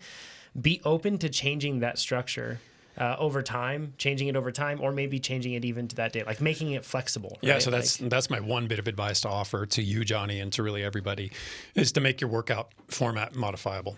So, I mean, you can take the same athlete at the same race, that very little changes from year to year, and you're rolling through your workout or your warm up, keep mixing those up, and it can be a very different experience. So just recognize I'm carrying a little extra fatigue in today. I don't feel as fresh today. I don't need to sprint, so I'm not going to do those last couple of 3-second, 5-second bursts, etc. And along those lines, I think, Johnny, that Laurel is probably a better TT format for you. But this is something I would experiment with prior to this event or events similar to this. Laurel's a little more spiky, or no, which one? It's more stable, yeah, much more steady state. Right there. Yeah, okay. So Laurel for the TT, Para for the crit, and basically these just emulate the sort of efforts you're likely to utilize or likely to dole out over the course of the event. But again, I mean, we've got what we talked about: Cajon, Laurel, Para. These are just 3 examples. Take a look at them and maybe apply them to events like these, or maybe even workouts similar to these, because you can. There's nothing to say you can't precede any of your workouts with one of these warm-ups. Sure. Another way, ramp test up to like 1 minute at threshold or 2 minutes above. Yeah, ramps. I like ramps. That's basically what most of my warm-ups break down to, is just a ramp over whatever course of time. If I've only got 10 minutes, it's a 10-minute ramp. If I've got 20 minutes, maybe I'll use 15 of it to ramp, 5 minutes to kind of cool off and then hit it. For road racing, for longer races, I use a air quotes warm-up to check my equipment. I'm looking like, is everything, my bolts tight? Sure. That's is a good everything point. rubbing? That's a good opportunity to do that, and that's why I like to ride around. Yeah. Yeah. Yeah, that's And a then- really good point. And then one final thing, this is kind of along the lines of, is it performance enhancing or not? And even if it is it a necessity? Because when I went to nationals a few years ago, there was a 30-minute window between the finishing crit and the starting crit, my crit. So I had 30 minutes well, I had more time, but there was a 30-minute window where you assume most of these masters riders are off in the parking lot warming up. I don't think you could be on course. No, you couldn't. These guys lined up 30 minutes prior, which means even if they did a warm up, it was probably gone by the time they started. Most of them probably didn't do a warm up. They lined up because they knew it was a technical tourney course and moving up was going to be really demanding. And if you take a look at who lined up early and was out there 30 minutes prior to the event, and then you look at the top 10 standings and who made the podium and who won the national championship, those were the same people. Really? So it was super. Yeah. I don't know if I've even done it. I've never done a crit where it's so technical. Well, I'm but you going to can't move do up. well, but I've never done a crit where I haven't warmed up. So one of the air centers this year, I'm going to try it. You're doing the air centers? It's going to be Amazing. it's going to be miserable. Can we I'm put sure, a camera but on your probably bike? Do you for want to only, be analyzed or not? probably for only the first 5 or 10 minutes. So time will tell. Yeah, I don't mind. John, trying. that air center, we are going off the gun as hard as we're doing a 2-hour warm up, maybe 3. I'm not going to tell you which day it is. We'll just see. I'm going to try to sneak in there. I know. When Chad's there, I'm just going to go hard from the gun first lap. That's Fine because that's what a nationals level criterium is going That's to do. true, and that's what you're there for. Yeah. Yeah, Yeah, exactly. It's so good. You're doing him a favor. And I get to race like I like to race, just foolishly, Yeah. right? First lap attacks. Oh, Bryce says, could any of you gents weigh in on collagen being used for post-workout? Does it provide any additional benefits compared to whey or plant-based? And he says, in parentheses here, rice plus nut protein powders. Yeah. this is cool. Collagen. You've been doing it lately. I've been doing it for going on 4 months now. Yeah, I've been doing it for 2 months, maybe. And Yeah. I've been for a year. There's a lot of reasons I've been doing it too. A year. To which I'm gonna elaborate Let's get into it. quite a lot. There's so like 2 pages of notes. there is. gonna be It'll good. probably go pretty quick. But I'm gonna go to the seriously, bathroom. I'll be back. I got selective with this as I've been trying to do with the deep dives. I have a habit of going into deep dives and wanting to share every interesting bit of information I find with Sure. everybody when a lot of it maybe isn't germane to cyclists or getting faster. Sure. This, however, I believe all of this pretty much is. So collagen 101, going to cover the who, what, when, where, why, how of collagen, and then we'll talk about a couple takeaways or bits of advice. Cool. First off, what is collagen? It's basically a strong elastic protein found really everywhere. I mean, it's all over the place. It effectively holds us together by basically anchoring ourselves to one another. Okay, so it's kind of the scaffolding upon which everything resides. Some of the fibrils, especially in the type 1 fibers, type 1 collagen, and I'll get to types in a little bit, are actually gram for gram stronger than steel. It's crazy. So it runs a pretty wide range of strong to less strong. Yeah. And then skin and joint hydration via something called glycosaminoglycans is another big characteristic of collagen. This is something like that's where like you see collagen in a lot of cosmetic creams that people would have. Yep. For the that benefits reason. on skin. I mean, just consider anything that's elastic, anything that has connective tissue to it, which is basically everything, can benefit. Yep. Okay, so collagen is also the body's most abundant and most structurally important protein. So it's vital. And it's predominantly comprised of 3 amino acids. There are other amino acids, but I'm just going to cover the big 3 hitters. Cool. First off, there's glycine, which is tied to DNA health. So basically, anytime we get those breakages or any harm or issues that comes to our DNA, glycine's there, and it's a key protein. Also cellular regeneration. So hydroxyproline, and this is the one that's credited with collagen stability, and interestingly, and if this is correct, is not found in muscle meat. So it doesn't matter how much lean meat you eat, you're not getting any of this hydroxyproline. This is also the one that's linked to kidney stones, but that's pretty controversial. It seems like everything, there's the downsides to collagen supplementation seem to be kidney stones and hypercalcemia. Okay. High amounts of calcium in your blood. Yep. Both of these pretty tenuous links. Maybe that's changed. I don't think so. I mean, even the guys on Stronger by Science talked on this the other day, and they didn't seem to be too strongly behind the threat of kidney stones. And then finally, the other amino acid is proline, and this is the one that's tied to cartilage health. Got it.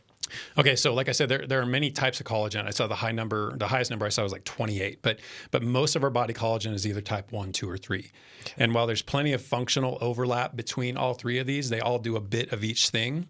Type 1 is typically referred to as the skin collagen, type 2, the joint health collagen, and type 3, the bone or connective tissue or gut health collagen.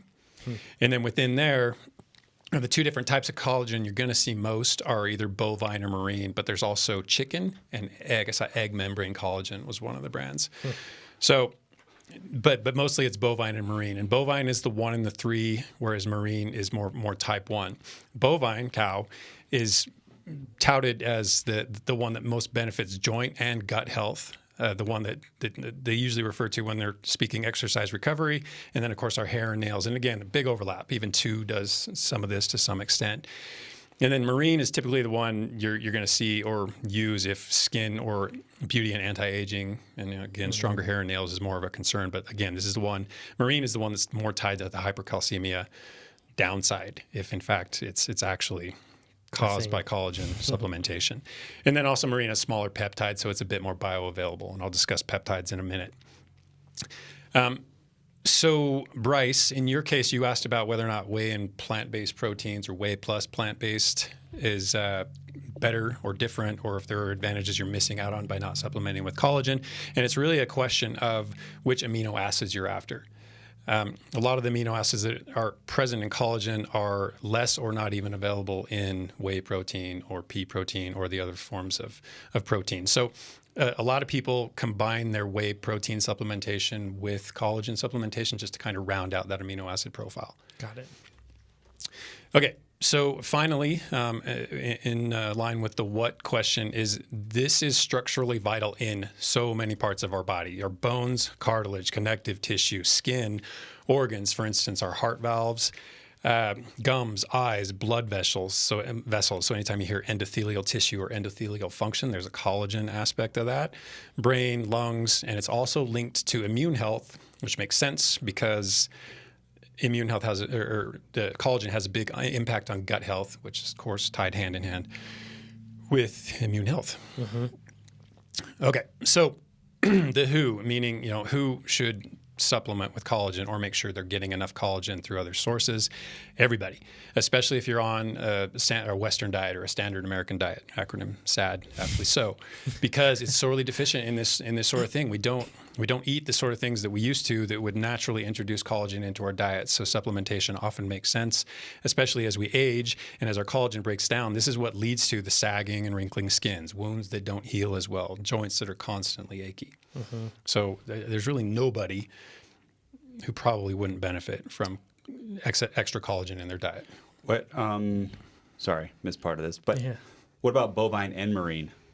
Like putting both of them together? Yeah, you could combine them. I mean, we're talking about timing. I don't see why not. You're talking about timing later, right? Yeah, but the bovine and marine, I mean, if bovine's heavy on the 1 and the 3 types of collagen, and marine's heavy on the 1, you're kind of already covering that base. Okay. I don't see why you couldn't do it.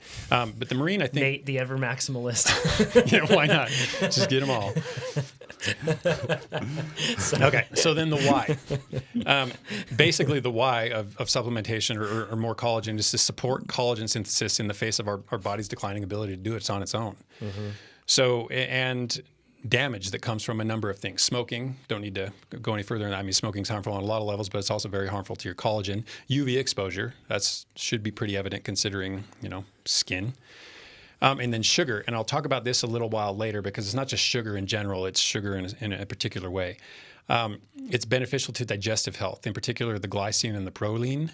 Strengthens the tight junctions in our small intestines. So anytime we can improve that level of permeability, you avoid things like leaky gut syndrome, sort of thing. So let's just call it gut health. And then restful sleep. One of those amino acids, glycine, favors apparently the deep sleep cycle of our sleep cycles. So that's kind of cool. Cool. Okay, the how. So how do we get collagen into our bodies? And there's really 2 mechanisms. I mean, either way, we're going to eat it, we're going to ingest it, but we can either get it dietarily or we can get it via supplementation. Dietarily, the big hitters these days are the buzzy term is bone broth or bone gelatin. And you don't really even need to draw a distinction between those 2 things because they're basically the same thing. Yeah. I mean, you put bone broth in the fridge, it's going to be gelatin. It gets cold. You can also eat cartilage or gristle, and I chuckle because my dad used to do this, and it grossed Nothing me but out fat and no gristle. end. Oh, yeah. And it makes a horrible noise when you chew it too. That's gross thinking about that. Yeah. You can either eat or cook your meat on the bone. So meat eaten straight from the bone. Either way, the bone's involved in the cooking process. Therefore, some of the collagen can actually make its way into the meat you're eating. Like ossobuco or something like that. Yeah, or just meat on the bone. I mean, Yeah. rather than a chicken breast, actually eat a chicken breast with the bone in it, Sure. or boneless chicken breast. And then soups are an easy way to basically cook this down and get the nutrients out of whatever these materials are into the actual broth. So I mean, that's basically bone broth, right? Organ meats are high in collagen. I know it's a hard thing to eat, and they're rather strong tasting and very much an acquired taste, but I've been eating a fair amount of pate over the last several months. Yeah. That's an easy get, and it actually tastes pretty good. It's a great appetizer. Hooves, skin, fish heads, bones. These are all things that are part of that whole nose to tail sort Nose to of tail, yeah. eating methodology that, it sounds buzzy, but that's how we used to eat. So we got these things whether we recognized it or not. We're not getting them now because we mostly target muscle meat, and in most cases lean muscle meat. So we're not even getting the skin that has the fat, which is what people are typically trying to avoid. On the less creepy side, you can pumpkin, berries, dark leafy greens all promote collagen synthesis in one way or And another. for vegans too. Yep. Exactly. Right, Yep. very important. Yep, for vegans. And then the other method, like I said, is supplementation. And typically this is done via bovine and marine, but I also mentioned that there's chicken, eggs, different forms, and then, of course, plant-based. But when it comes to bovine, we're talking cow hides and connective tissues. When it comes to fish, it's typically cod. I see that most, and that's heads and bones. What's important here is that the supplements have to be hydrolyzed, otherwise don't bother, because the amino acid molecules are too big to cross your intestinal wall. They're not going to make it into your bloodstream. They're not going to get absorbed. So, and hydrolyzed, anytime you see hydrolysates, hydrolyzed, peptides, it's all effectively the same thing. All it is using water to make these molecules smaller. So you knock the amino acid molecules down to smaller sizes. Through hydrolysis, you can call them hydrolysates, you can call them peptides. They're the same thing. Just make sure that's part of it. Otherwise, it's not going to make it into your system. It's not going to get to the places you want it to get to.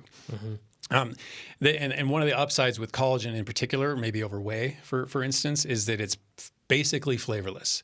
And it's usually touted as entirely flavorless. But I'm here to tell you, if you put 10 grams of it in your black coffee, especially if you're a coffee snob and you got your single origin Ethiopian pour over, you will taste the cow. What brand is it? A couple brands. We'll get to that when we close out. It's in one of my coffees, and I don't know which one. It's like Princess Bride. Yeah. Yeah, that's cool. And maybe some are better than others. But the one I've been using lately, when I put it in black coffee, I can definitely taste it. And it's not strong. It's not overpowering at all, but it's definitely present. Cool. So how much did you take? Yeah, so the dosage ran basically from the 10 to 25 grams a day recommendation based 75. on Just to make sure. might as well. Based on kidding, everyone. the brand, so which I have to believe is more of a branding thing, because when I looked into the studies, they seemed to vary vastly between like 10 and 15 grams. It was narrower, but I mean, consider it from a collagen manufacturer's perspective. You can get people to use their stuff twice as quickly. Why wouldn't you? Yeah. Right. So I see those higher dosages as being more sales driven. And then to kind of back up the 10 to 15 dosage, there was a study back in 2008 by Clark et al. Where they looked at team and club sport athletes. They gave them 10 grams a day over 24 weeks, and they demonstrated various improvements in joint pain. They measured it in a lot of ways, and it was encouraging, to say the least. And the title of that, if you care, is 24-week study on the use of collagen hydrolysate as a dietary supplement in athletes with activity-related joint pain. Pretty easy to relate to every bit of that, right? Yeah, we'll link to that too in the forum for episode 248. Links right there. Something to keep in mind is vitamin C is absolutely necessary. You have to co-ingest this with vitamin C, or you have to have some on board from like previous I don't know, juice, whatever, some source of vitamin C, but it doesn't take a lot. We're talking about 50 milligrams. Okay. And if you think of supplements, I mean, daily supplements people take usually range between 500 and 1,000 milligrams, if not more. Yeah. So it's not hard to find sources of 50 milligrams. Some berries. Of vitamin C. But it is a necessary cofactor. It has to be there in order for collagen to be synthesized. I've actually when I dose my bottle in the morning, it's 10 grams of collagen, and then I use the Precision Hydration, their pH 500. actually mentions ascorbic acid on the label. So I haven't got an answer back from them yet. We're going back and forth a bit, but it does contain vitamin C. How much vitamin C, don't know quite yet. I'll relay that along once I learn. But Andy and Chris McKnight have been going back and forth trying to figure that out. But in any case, there's some in there. I have to believe there's probably at least 50 milligrams of it in there, but I don't know for sure. Okay, and then finally, save the best for last. As far as the wear, this is why I started using collagen in the first place. And this was a few years ago. I listened to a podcast on Sigma Nutrition, and I'll link to that as well. But on it was a man by the name of Keith Barr. He's a PhD, and if you plug his name plus collagen into Google, you'll get 25,400 results. So I liken him to the George Brooks of lactate. Plug George Brooks and lactate in, you'll literally get 10 times that. It's like 265,000 hits. But the man knows his collagen. So he brought two things to light that I found very interesting. First off, he explained cross-linking. And what that is it basically defines the strength of the collagen. So how much collagen and how strongly cross-linked it is basically dictates how healthy or strong the collagen is. And this is the interconnection that leads to both the stability and the integrity of all these collagen fibrils, which is the small units of collagen. And this cross-linking occurs in two forms. One is enzymatic, and this is the desired form, but it plateaus as we mature. And this is why we're not producing as much collagen as we age. Therefore, the need to make sure we're getting it from food or to supplement. And then there's the non-enzymatic. And this is what I touched on earlier when I talked about sugar being bad for our collagen, is that this type of cross-linking continues to stiffen the collagen as we age. So, and we can all relate to this to some extent. You're just not as flexible and as limber as you were because, well, your collagen's kind of drying out, for lack of a better description. And so this boils down to excess sugar in our bloodstream damaging the collagen. And this is a process called glycation, which is quite simply the reaction of sugar with proteins or lipids, in this case, the collagen proteins. And it leads to stiffening of the collagen in a less controlled manner. And the issue here is that collagen turnover becomes difficult. It becomes difficult for our body to replace this effectively sticky, gummed up collagen with healthier collagen. So not a big deal in the case of endurance athletes who actually use the sugar that's in their bloodstream, but anybody who doesn't and is incurring metabolic disorder of one form or another and has high blood glucose levels, this too damages your collagen.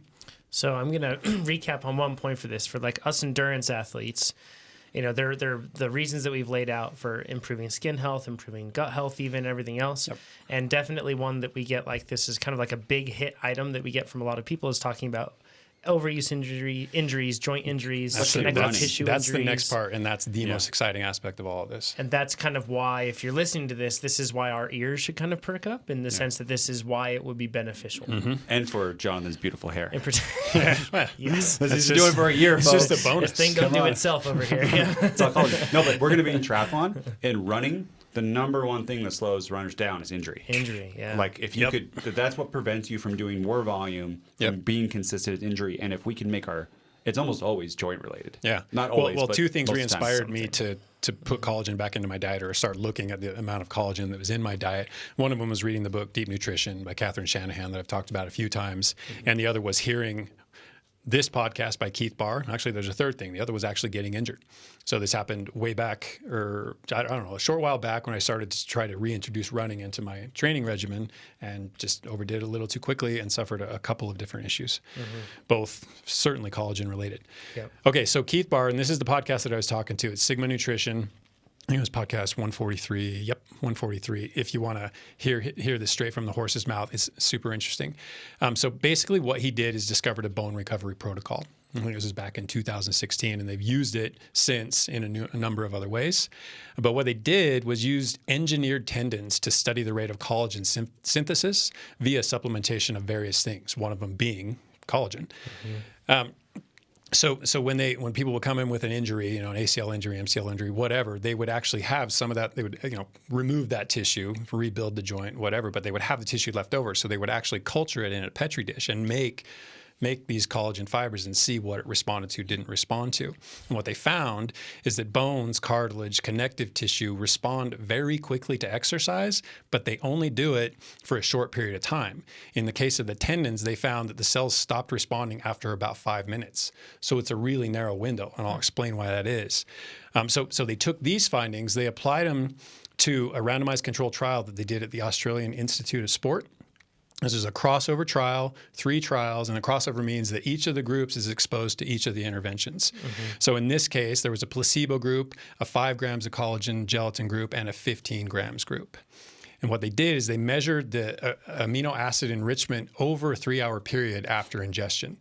And what they found was that this enrichment peaked at about 1 hour. So they also, whether from this study or from another, knew that it takes about 6 hours for bone cells to become once again responsive to this amino acid bath, as it were. So they gave each group the drink. They waited an hour. Then they had them jump rope for 5 minutes every 6 hours, 3 times for 3 days. And what they found, super interesting. The rope jumpers doubled their collagen synthesis regardless of supplementation. So even the placebo group did that.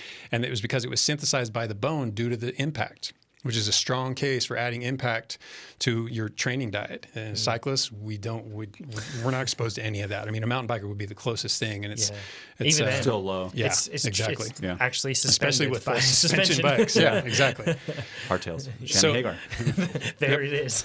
So the low dose group, the 5 gram group, is it 5? Yeah, the 5 gram group, the dose was insufficient to bring a further increase in collagen synthesis. But the high dose group, 15 grams of collagen, timed appropriately, further doubled the synthesis. So the jump roping already doubled the collagen synthesis. Another 15 grams of collagen doubled it yet again.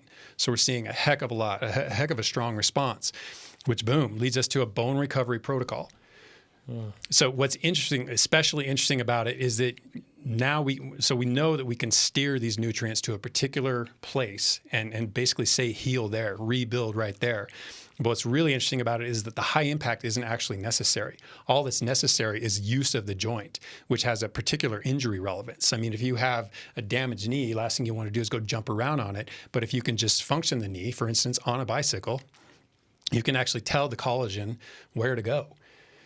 But you have to do it in a very particular way. So what else this told us is that it's possible to target these nutrients very specifically in response to this fatigue-related muscle damage. So all we got to do is inspire fatigue. We don't necessarily have to have the impact. And this brings about more rapid recovery of injury, really of any degree. So it could be something subtle that's starting out. It can be something that, maybe you actually broke something, tore something, and you're trying to regenerate it. But it has to be timed really specifically because the blood flow to these connective tissues and cartilage is tricky at best. They're avascular tissue. They're not, piped full of blood vessels like our muscles are. They're more sponge-like. In that when we use them, they kind of compress and squeeze out, I'm guessing synovial fluid, and then when they re-expand, that fluid's sucked back in along with any nutrients that go with it. So as long as we time the entry of those nutrients into our bloodstream, use these joints, let them refill, then they're actually getting those nutrients. I mean, it's like a smart bomb, a guided missile almost. Yep. And then on the non-injury relevant side, there's a preventative application to this too. So, and this brings us back to running. So running stress fractures, I mean, there's all sorts of injuries that go with running, but stress fractures are one example. These same people had runners use jump roping with their timed intake of collagen, wait an hour, had them jump rope for 5 minutes, and then would send them on about their day. And saw, I don't remember the statistics, but a noticeable increase in the prevalence of injuries related to running. Interesting. So we can actually use it, time it exactly right, such that, I mean, if you have what appears to be an injury coming on, you could, and they use it with, another example was the baseball pitchers. They would time it, and they would put their arm in a rice bath, have them go through the motion of pitching in a very low impact manner, and again, stave off injury. Interesting. So yeah, this is like an hour before, and then do so an hour before workouts wouldn't be a bad idea. Yeah, it would be ideal according to this study, this particular research. But in any case, well before, which is kind of a bummer for 5 a.m. workouts because I don't get up early enough. But later in the afternoon, I have been targeting this specifically. I know I'm going to lift at 3, so I do this at 2. Interesting. I too, like if you're doing a 90-minute workout in the morning, you do it right before, it's going to peak Yep. an hour In in. a longer workout. Right, and you're in the middle of everything. Yep. I don't know. Exactly. Well, Like- and see, I'm taking it 20 minutes prior and doing an hour-long workout. So, Yeah, you're and, peaking in the middle. that's the peak too. I Yeah. mean, there is an uptick over the course of that. It just Uh-huh. happens to be highest at 1 hour. I would think peaking in the middle would be pretty ideal. You'd but think. I don't. Who knows? That's no science. Once back again, that up. right? Yeah, Just making that up. But so I wouldn't feel so bad if you do it. Sure. I imagine yeah. there's still some benefit there. I mean, it's more Mm-hmm. protein than I'd be getting otherwise. If I'm not steering it to those exact spots because I'm not timing it exactly right, I'm still receiving other benefits. So what kind are you taking, Chad? So I was on the Puori, I guess that's how you say it. They're CP1 pure collagen peptides, and that was good enough. But then I ran out and I asked Pete what he recommended, and he said Great Lakes collagen hydrolysate. So I've been on that lately. So I looked up. I talked to Keegan about this because he does it too. And we use sports research collagen. That's the one I use. Yeah, and the reason why we do that is because it's on the Informed Sport list. Yeah, I like that. I took a picture of all my supplements that I've been taking and put it on Instagram. And someone said, "Hey, you better watch out because not all those are on Informed Sport." So what Informed Sport is, it's a list of like supplements that are supposedly like air quotes certified, saying that these where they manufacture these, because the company itself doesn't do it. It's usually another co-packer that does it. Mm-hmm. We're not running through some of these sketchy things in the equipment right before, or hopefully at all. Mm-hmm. And that is supposed to make it easier or less likely that you would then fail a drug test. By getting like an unintentionally included tainted supplement within your supplements. Mm-hmm.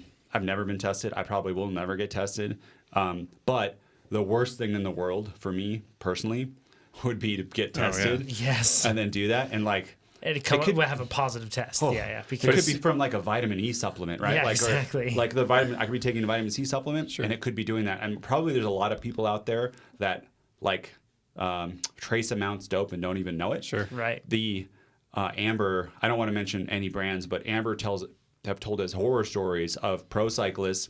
They take like a cycling brand. She mentioned one electrolyte formula, like electrolytes. I'm gonna be fine. You'd think that you're Someone totally got safe. popped for that. And the way they do it is, if you are a pro, you should be doing this. You take pictures, or you keep your bottle, so you get your lot number on it. If you get popped, there are like lawyers who specialize in this. They try to buy up that lot anywhere in America that they can find. They send it to a place unopened, and then they test it. Yep. But you are still screwed. Yeah. Like no matter what, Still it's your liable. responsibility. So you kind of got to grow your own food and like, Yeah. and make hard. your own, mine your own salt and stuff. It's hard. You could, because even if it's on the Informed Sport list and they find that it was tainted, as far as I'm informed or no, It doesn't it's matter. still your It's responsibility. still your Yeah, it is. responsibility. Which is crazy. So maybe there's like for me, it would be why the court supplements of are- public opinion. But if I let's say I took a major brand that we all take. Yeah, sure. And then it was found out and it was like, maybe that would be okay. Like it was proven that it's just everyone got screwed There's still going to be a question mark for for the rest of my life. Yep. Right? Yeah. So that's how it works. It's crazy. So that's why Informed Sport list. Yeah, another app that can help with that too, but I don't think that it's as comprehensive as the Informed Sport list. But there's the NSF Certified for Sport app, and you can look that up, and it basically it's handy because you can let's just say you're taking something that's vitamin C, for example. You can type in vitamin C, and it'll show you a whole list of companies that are on this list as well of being approved. This is good for anyone to do if you look up something you want to take. And there's options. I would do the one on the Informed Sport list, and probably too the companies that this is a branding thing that I think, but the companies that want to be on the Informed Sports list are probably sports focused companies. Oh, for sure. Like rather than just somebody. A lot of these companies too. You can create a sports nutrition company. It's not very hard. Yes. You create one, you go back, you put like a label on it, you put it on Amazon. Boom. Yeah, And it's easy. Yeah, exactly. And the Informed Sport is the brand of the kind you're taking? No. Informed Sport is the list. The brand is Sports Research, Yep. and the product is collagen. Yeah. It's a collagen peptide something. It's like a black see. and blue and white bottle. It's the same one that I've used that one too for about a year now. So Oh, yeah. I've seen it. I mean, Yep. but again, I didn't know yeah, why I would choose any one over the other. we're gonna jump into Well, two if more. you win a national, Yeah, you win sure. a national championship. Well, and that goes for you get too. I mean, tested. if someday you do So everyone gets a flag. podium at nationals, Yeah. no, I'm just someday. Yeah. to- Sure. 75. Keep hope alive, Nate. I mean, say it happens and you get pulled in, you will get tested. Yep. So yeah. And know you can, and any of us at any point in any USAC organized event could be tested. It's Even out of competition. out of competition, so it's not as if anybody Though is- unlikely, it's Yes. still possible. Exactly. Yeah. Yeah. If you're just like a nobody and you're getting tested, chances are there's been some sort of lead on you. So you know, exactly. But even Yeah. your multivitamin, you think like, oh my, well, I don't even know if one a day is on it. But like, Multivitamin just sounds like sketchy waters to me. but you don't. I mean, Russian things roulette, that you right? would Just think. like, yeah. You're like, this is not. Yes, you'd think this it does not would have be a- anabolic steroids Sure. in it. Yeah. You never know. You never. Nothing performance Crazy. enhancing. Yeah. So we're just going to go into a couple more questions here, then we're going to get to some live stuff. First one's from Bob.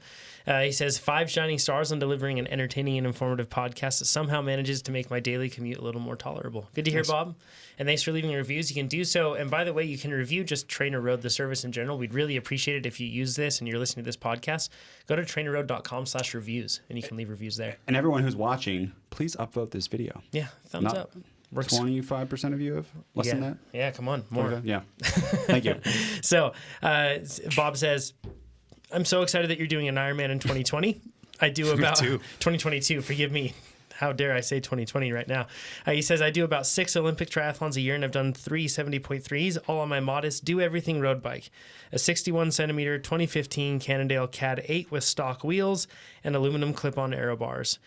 I'm training for a full to coincide with you guys is just the extra incentive I need to finally become an Ironman. Good to hear, Bob.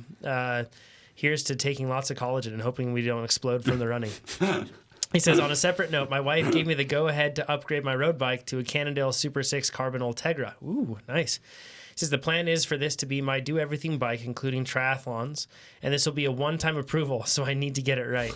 So now that I'm ready to commit to an Ironman, should I still upgrade my road bike to the Super 6 or maybe even the System 6? Which the names are very confusing here, but Super 6 is their road bike, traditional road bike. System 6 is their aero road bike. So he says, or would I be better off riding my current bike indefinitely and instead putting that money towards a TT bike? A little more info that may not be podcast worthy, but it helps with this. He says, my only races are triathlons, no crits or road races. So if my only goal was to race results, a TT bike makes more sense for sure. But honestly, I'd rather have a faster road bike to go at it with my friends on group rides as well. So the real question is, how much will I be missing if I race triathlons, including a full, on a better road bike with clip-on aero bars than if I do it on a TT bike? So let's just go from there and cover that. So let's kind of work backwards, and we'll give him our suggestions on what we would do if we were in his shoes. But the biggest low hanging fruit, there's some really big aero grabs, right, Nate? That you can make if you're basically in a situation where you just have a road bike, and then if you want to get more aerodynamic, and position is a huge one. It's all position. Yeah. The difference between the bike, especially an aero bike like the Super 6, I got that right? System 6. System Sorry. 6, yeah. It's hard.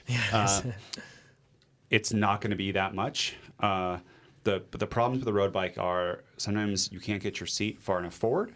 And on this bike, it looks like it has a setback seat post. Has a substantially set back seat post. Yeah, the System 6, which you may be able to get one, I don't know, from a Cannondale dealer. They may have a 0 offset or even just less than 30, but I think it's a 30, so it's really... Yeah, so you have to look at that, and you might even need something that's pushed forward. And when you get these proprietary seat posts, you limit your options. You can't flip it on this bike. It's Yeah. cam-tailed in the back. Or other bikes, you could just, if the seat post is 27.2, you can just buy another one. Yep. And you can get one that's good. But this one, you can't. You're just stuck with what it is. Yes, and then another one would be not for the aero, like the reach is a lot harder to adjust, or if you do adjust it, then it's messed up for your road bike. The reason for that is because they have integrated bars and stems too on these bikes. Are these true? Yeah, on the System 6. So it'll be all the, and here's the other thing, you can't just buy, so let's say you have 100 millimeter on there, but you want 110 or 120. You don't just buy the stem bar combo and put that on. You have to then recable your bike too, because your cables are all tied in for very specific lengths to go be internally routed. So it's a hassle. And then with aero bars, you're not going to be able to, like an aero road bike, you're not going to be able to put aero bars on those unless you have a specific brand that they make them for that. And then with that, they're usually not very adjustable. So if you wanted to go the Super System 6, you would want to get round bars so that you could, and its own, you want to get a stem That's zone stem and round bars. Yep. And then find some aero bars. And there's a lot of clip-ons that are good, that are adjustable. And some of them too, with that, you can actually go a little bit back. You can shorten the reach, which also helps. So it's totally possible. But I try to figure out what's your position first, and then see on that road bike, can I get into it? Yeah. And if that's the case, like personally, the ideal one, I would sell your current bike. I would do the System 6 because that's going to make you like super fun on the racing with your friends, like which so you say you matter. Plus in the triathlon, you're not going to really give that much up. You're also going to be on disc brakes for the future, which means even though you say it's the last time, 5 years from now, there'll probably be another time. Yeah. Disc brakes will probably be here. Rim brakes will probably be gone completely. It'd be really hard to sell a rim brake bike. And then you can also share wheels then, which is really cool between the two. If you do get another TT bike in the future. But yeah, that's what I would do and not worry about it and have a lot of fun. He mentions that like he's not planning on qualifying for Kona, and he says that he doesn't think that he's within that sort of range to be able to do that. So yeah, he's probably not needing to optimize every detail, right? Yeah, and bikes fall so far down the list anyways. I was listening to a podcast, Nourish Balance Thrive podcast. It was hosted by the guy who wrote the Brave Athlete, Simon. I can't remember right now. But anyway, they were interviewing Dave Bailey, who is the head of performance for, at the time, Bahrain Merida, and now McLaren, which is Bahrain McLaren. Yeah. And he said, in order of importance, it's all about position. He's like, then we look at clothing, being a skin suit. Then we look at helmet. Then maybe bike falls into there, but there might be other things that actually trump bike. Tires And I'm here to tell you, my early years were spent on a round tube, basically my first road bike with clip-on bars and a forward post. And I won my fair share of time trials because my position was good. My clothing was aero. My helmet was aero. I've talked about this ad nauseum, but I'm can't get the right position on my TT bike. I'm trying to go laid back. And that's long story. I'm just trying to go laid back right now, and I can't get it. And I might even just use Avenge and get that laid back position and then do it. So I might get a road bike. And there's another guy who on the track, he won a national championship. I forget his name. I think he's from Fitworks, or he works with them. But anyways, he couldn't get the right position with UCI rules. He's a big guy, and he did I think an S5 Cervelo. And So made it their into aero road bike. Yep, and made it into a TT bike. Yeah. And he won a national championship because the position, like we're probably talking between an aero road bike and a TT bike, maybe 5 watts, maybe. Maybe. And if you can do anything in your position to save 5 watts, or which is a lot easier, or put out more 5 watts in power, trumps it right away, right? And then you saved, second drivetrain, $5,000, $2,000, maybe 10 if you're trying to get everything. Yep. Yeah, I mean, then there's also the other option that if you you do mention, so this definitely I think isn't the case for Bob here, but if somebody else is in this situation and you are like really targeting performance, like you want to qualify for Kona, that sort of stuff, then in that case, I would totally get the TT bike and then just use your CAD 8. And the reason that I say that for like your group rides, because what I've found anytime I get a new road bike, actually. Oh man, this is gonna sound like an ad. It's not an ad. We are not paid by Specialized, but I wish. yeah, it'd be great, Them right? deep nuggets. Just kidding. We wouldn't do that.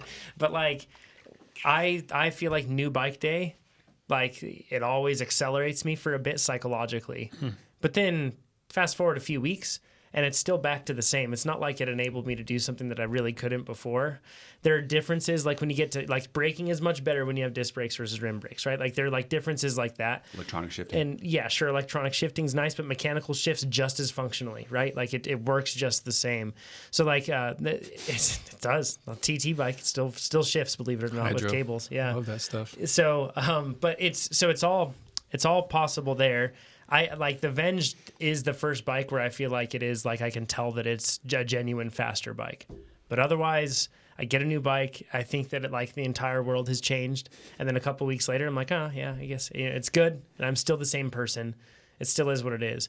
So I don't think your CAD 8 is probably limiting you on your group rides as substantially as you may think. It's probably just it's just fine. You could even go on the CAD 8. Set that one up to be your TT bike. Which he's done with his clip-ons. Maybe just optimize that a bit more. Yeah. I mean, if you're in the right position, yeah, just get your road bike set up for road. Because it could be, you don't want to be changing things all the Just time, get some- right? yeah. I've done that before, and it is such a pain. you can probably pick up some rim brake deep section wheels for that bike that would be aero for pretty cheap, You right? can get a wheel cover too for your rear wheel. Sure. But like, I bet, people are offloading deep, like, Yeah. fancy wheels that are really aero. They're offloading them these days. So you may be able to get some wheels for a good deal, and then you'd earn points back home, because then you wouldn't maybe not spend all that money and still do that. I don't know. Anyways, lots of options. You still spend the money just on something else. Sure. Well, hopefully the wheels don't cost the same as a full bike, right? Yeah. So, especially if they're rim brake. Last question from Anne. She says, longtime listener turned trainer road user here. 5 stars for sure, but 6 stars when Amber is there. Awesome. She says, agree. yes. She says, I'd like your input about a solo training camp of sorts that will be available to me 6 weeks out from my A race. That 6 weeks isn't a bad time frame, right, Chad? Usually. No, it can actually be. That's kind of the cutoff. I think most coaches, myself included, use for a big camp. So she mentions and says, which is Ironman Wisconsin in mid-September. 6 weeks prior, I'm spending a full week at a lake house in Michigan for a family reunion, and I'll have plenty of time to escape and train on some beautiful roads. Don't worry, I'll spend time with my family too. She says, knowing myself, I'd probably swim, bike, run way too much if left to my own devices in such a scenic place with virtually no other responsibilities. So I'd like to get your advice about what would be the most effective use of my time. How much is too much? And 6 weeks away from my Ironman, is that a good or bad idea? What type of work will do me the most good? And then she gives a bit of history, if it helps. She says, I come from a collegiate swimming background, so she's probably a darn good swimmer, right? Found triathlon 3 years ago, but definitely enjoy the cycling more than anything else. I've done plenty of sprints in Olympics, 370.3s, and this will be my first full Ironman. My goals for the race are to break an hour on the swim, break 6 hours on the bike, and then just finish the run. She mentions that she hates running. Right now, I'm sitting at 220 watts, 220 watt FTP at 66 kilograms. Though in the height of the summer riding season, I get up to about 265 watts and 62 kilograms. So, and she mentions that was pre-trainer road, so she's excited to see where she gets to this year. So are we. Yeah, it'll be great, right? And then she also mentions, and this is important here, she says, I'm considering converting after this season to pure cycling from triathlon. So if you have any advice about making that transition, I'd love to hear those thoughts too. Is there anything I should do or keep in mind during this Ironman training season to make the transition as smooth as possible, like not getting injured running? Thanks for your help. Yeah, let's address that first. Yeah, let's do that. Yeah, first off, stay the course. Don't even see past this Ironman. Yep. Yeah, like don't compromise your training now to become a better cyclist later. Yeah, You'll have plenty of time to be able to shift that over. Yeah. And it'll take care of itself. And everything you do now that benefits your bike on the Ironman is going to translate to what you do later with cycling. And recently we've talked about, and I can't think of the episode numbers right now, but in 2 episodes over the past 3 or 4 months, we've talked about triathletes going into cycling and like advice and like tips and everything else and how to like use your strengths. So I'd recommend checking out those episodes that we can find there. And if we can find them, we'll throw them in episode 248 in the forum. So training camp time for her. We've not talked about training camps for multi-sport athletes to this degree. So 6 weeks out, commonly accepted cutoff, like you pointed out. What should she do to make the most of her time? It sounds like she's got access to awesome riding, and that's kind of where I'd steer her anyway, considering she's got a strong swim background. If she's planning to go sub an hour, and sounds like she's got the background to already make that happen. Yeah. I don't think I'd worry hardly at all about swimming over the course of this. How long did she say it was? The camp. The camp is going to be a week long, 6 day. Yeah. It's over a week long. I wouldn't even worry about swimming. Yeah. And it sounds like you don't like running.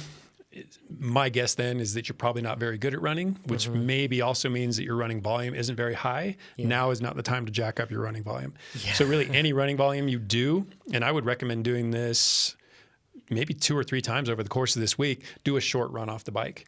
No matter how hard your ride is, especially if you do something that's more akin to race pace, just do even a 1K or 2K run off the bike just to familiarize yourself further with what it feels like to carry heavy legs into the opening of in this case, a marathon. It's less about heaping on running volume, especially when we're talking about being this close. Yeah. That's not the goal. But it's just to give you a little bit it's just to aid that transition that you'll be making in the race and familiarize yourself with it a bit more. And probably you can use the recovery from running anyways. If you don't like running, I'm guessing there's a reason why you don't like running. So a week break from running, just focusing on riding and dosing it with just a tiny bit of running with those runs off the bike is probably going to be a beneficial thing. And really anything that benefits your cycling, makes you a little faster cyclist, is probably going to translate in some favorable way to your run. Yeah, completely agree. So this is kind of like close to the event. Now, what if you are further out? And I guess it actually, let me just kind of recap on that. If you're close to the event, it's not the time to work on your weaknesses, right? Because, coming in. Certainly not. There's not much you're going to accomplish over the final 6 weeks. Yeah. Especially considering one of those weeks, maybe 2 of them are probably going to be tapers. But if you're farther out from the event, I don't know, let's say 3 months or more, something like that. That's the time where I would actually dedicate a camp to work on weaknesses. I mean, if her swim's already strong and maybe her bike's already strong, maybe this is the time that you do a volume camp for running. Even then, it's still tricky territory considering how easy it is to get injured as a runner. Yeah. Any other tips that you'd have for multi-sport athletes on a camp? Nate, Chad, you've done duathlon too, but Nate, you did triathlon for a while. I know. Are you looking forward to the Ironman? Yeah. Okay, cool. Yeah. Nice. Yeah. Chad, are you looking forward to when we do that? No way. Why not? It's just not on my radar yet. Yeah. So it's just head down, not focused on it. Yeah, right now I'm looking at time trial national or Masters nationals. If you, let's say you do a sub 50K TT in your life, before Ironman, that means you're going to be a screaming bike Probably split, it's such a unless you drown. yeah. No, the swimming's coming together. So Ooh. just the infrastructure to become a good swimmer. Yeah. So I am a single lap. Yeah. One step at a time. I was like, oh wow, Yeah, I know. Me too. Yeah, that makes sense. No, don't worry about so that. So he's just finding the right place to swim. That's what he means. Yeah. When swimming's coming There's together. a pool that I know of. It's filling up with water. So. I'm getting an endless pool. Ooh, Cool. Nice. That'll be cool. Let's go into some live questions that people have submitted via YouTube and also from the forum. First one is, could you guys talk about us weekend warriors? I can only work out 3 days over the weekends. This season, I've been doing the Tuesday, Wednesday, Saturday workouts from the mid-volume plans, and it's been working quite well, but I'm wondering if I could do something better. So, I mean... Just what everyone thinks for all time. Yes, this is like a curse. Yeah. What do you mean by that, Nate? You can go into more detail. I've been doing something. It's been working really well. But what if I changed it? Could I do something even better? Ain't that the truth? Right? And this Fast is like, forward, and then we find ourselves. I don't know. This is endless. I love everybody, but there's some in our own forum too. This happens a lot. I've been doing this, had really good results, but what if I change my whole methodology of training and try something else? Yeah. That could be even, and we don't know. And the hard part is it takes a long time. Yeah. There is, maybe you do something drastic, but I think, Chad, I see what your opinion, but small changes in volume should happen in small steps and see how you feel. Mm-hmm. Yeah, I don't think I'm understanding the question right.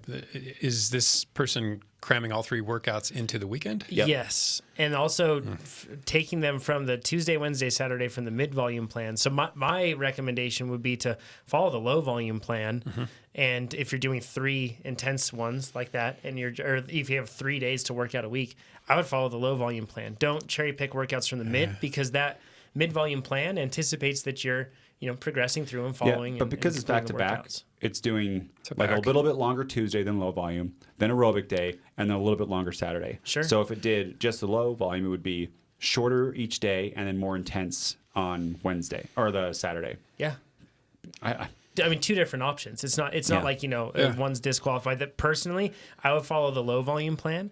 So then if you did have any extra time, you could bring it in. And I'm not even concerned with the volume so much as jamming your workouts into 2 days and then having no stimulus outside of that for 5 days. There's no, I mean, this is just... if that's what you've got, that's what you've got. But the fact that Wednesday workout is kind of a lower intensity workout and you can put that on the heels of your higher intensity Tuesday workout, that's not the worst thing. And then the following day is kind of a longer workout.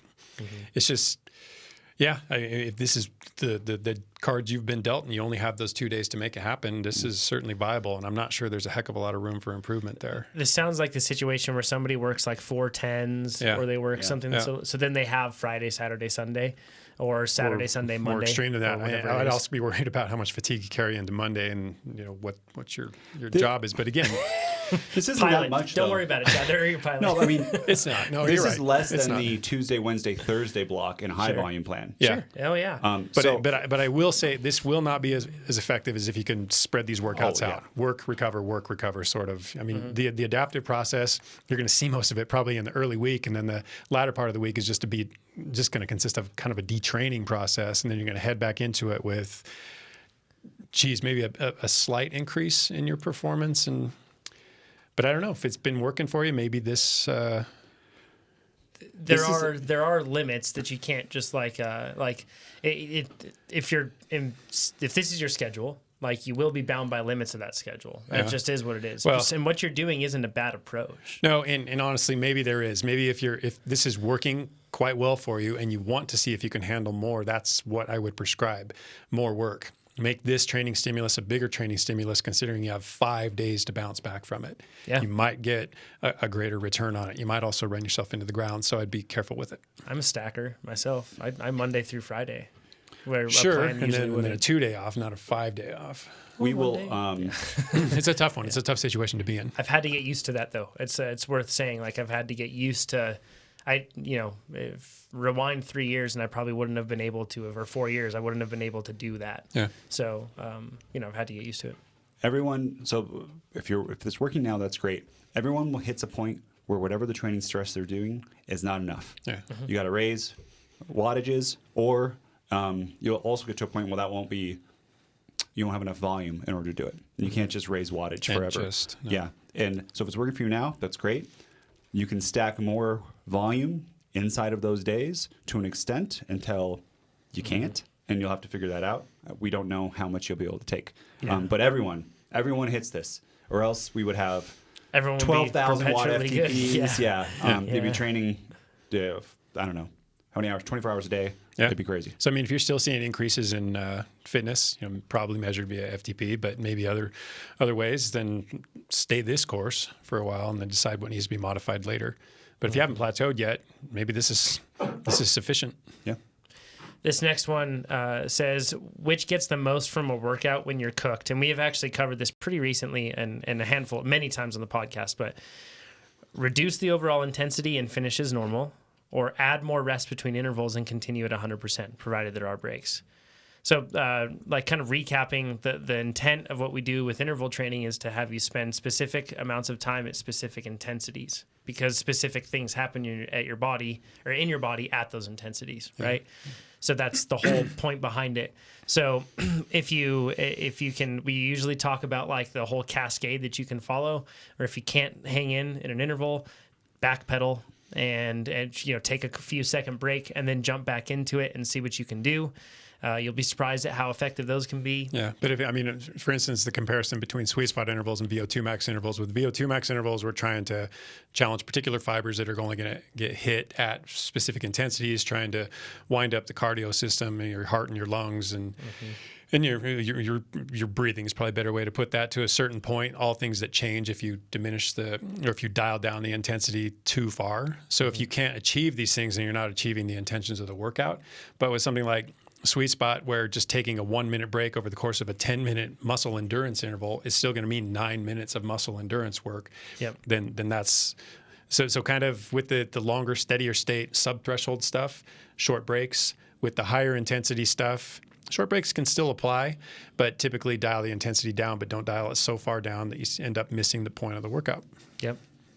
Cool. Let's just get into a couple more, which we answered one. Another one about collagen. I don't know if we'll have the answer here, but I'm getting ACL reconstruction surgery, bone patella bone graft, next Tuesday. Would collagen supplementation speed recovery as well as an Olympic distance triathlon in July realistic? According to Keith Barr, it absolutely would. So this is something I would speak to your osteo about for sure. Mm-hmm. As far as the timing, what month are we in? February to July? Yeah. That might be realistic. I'm not one to say. That again would be a question for your physician. Yeah. But I do know, based on the research that I cited today, this is absolutely realistic. When I had my broken collarbone, I healed slowly. Mm-hmm. And even the doctor was like, whoa, you're healing slowly. Mm-hmm. I wasn't eating anything. Sleeping, stress. Well, no, in the list of collagen, I gotcha. I had none of those. I don't know if it's related. Yeah. Or it's just my whole... Well, if the materials aren't there, it's really hard to build using them. Yes, true story. Brian says, for 3-minute VO2 max intervals, is it better to maintain the power target and have my RPMs drop from 85 to 75? He mentions that erg mode tends to grind down his cadence, or maintain 90 RPM plus and have the power drop. Love the podcast. So this sounds like a situation where you could probably take your trainer and flip it out of erg mode and do something else, and it's still difficult for them to probably maintain if they hold their 90 RPM. Yeah. I think if hit that. erg mode's causing it, I would switch out of erg mode and see if I can keep my cadence a little higher. Yeah. You should be able to do 90 Yes. RPM at your VO2 max interval. Yeah, That's not a ridiculously high, unless you're coming from maybe you're a new rider and riding at 80 RPM is Yeah. a tall order. Then 90 RPM is going to be what it is. It's going to be difficult and perhaps out of reach right now. So maybe you just make yourself good with 80 RPMs for a little while and gradually toe that up over time. Some trainers they feel like they kind of try to drag you down more than others for sure. So that definitely exists. But I also find that when I'm not fit, that problem seems very persistent. And then when I'm more fit, or I'm more used to that, then it doesn't seem as persistent. Yeah, be realistic. I mean, is this just a matter of fatigue dragging your cadence down, or is it the trainer? Yeah. Because a lot of the times it's the former. Good way to figure it out is put it in like resistance slope standard mode. To get out of erg and just See how try it to hit goes. Then you'll see you're like, oh, I'm dropping my cadence myself. Yeah. Pick it back up. Yep. Pick it back up. Yeah, exactly. That would be the way to do it. And as far as the root of the question, is it better to maintain the power target, just regardless of cadence, as long as that cadence isn't point. hurting you? Yeah. If like 75 RPM is manageable, he says that's what he gets drugged down to here.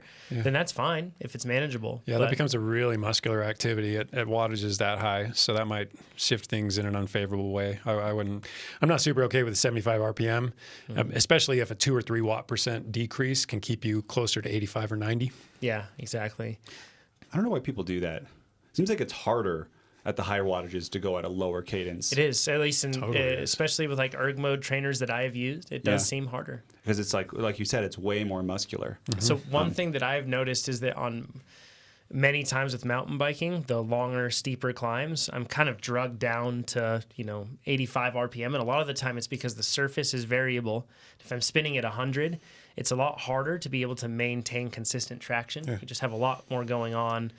Yeah, there's nothing so wrong with you- being capable in lower cadences at holding higher wattages, but that's to that point. Yeah. Yep. It may be intentional that you're trying to do that to prepare yourself for some demand on race Sure. day. I mean, if that's all about the training specificity, that's one thing, but this is something else. That is a crazy climb on mountain bike, a VO2 max interval at 75 cadence.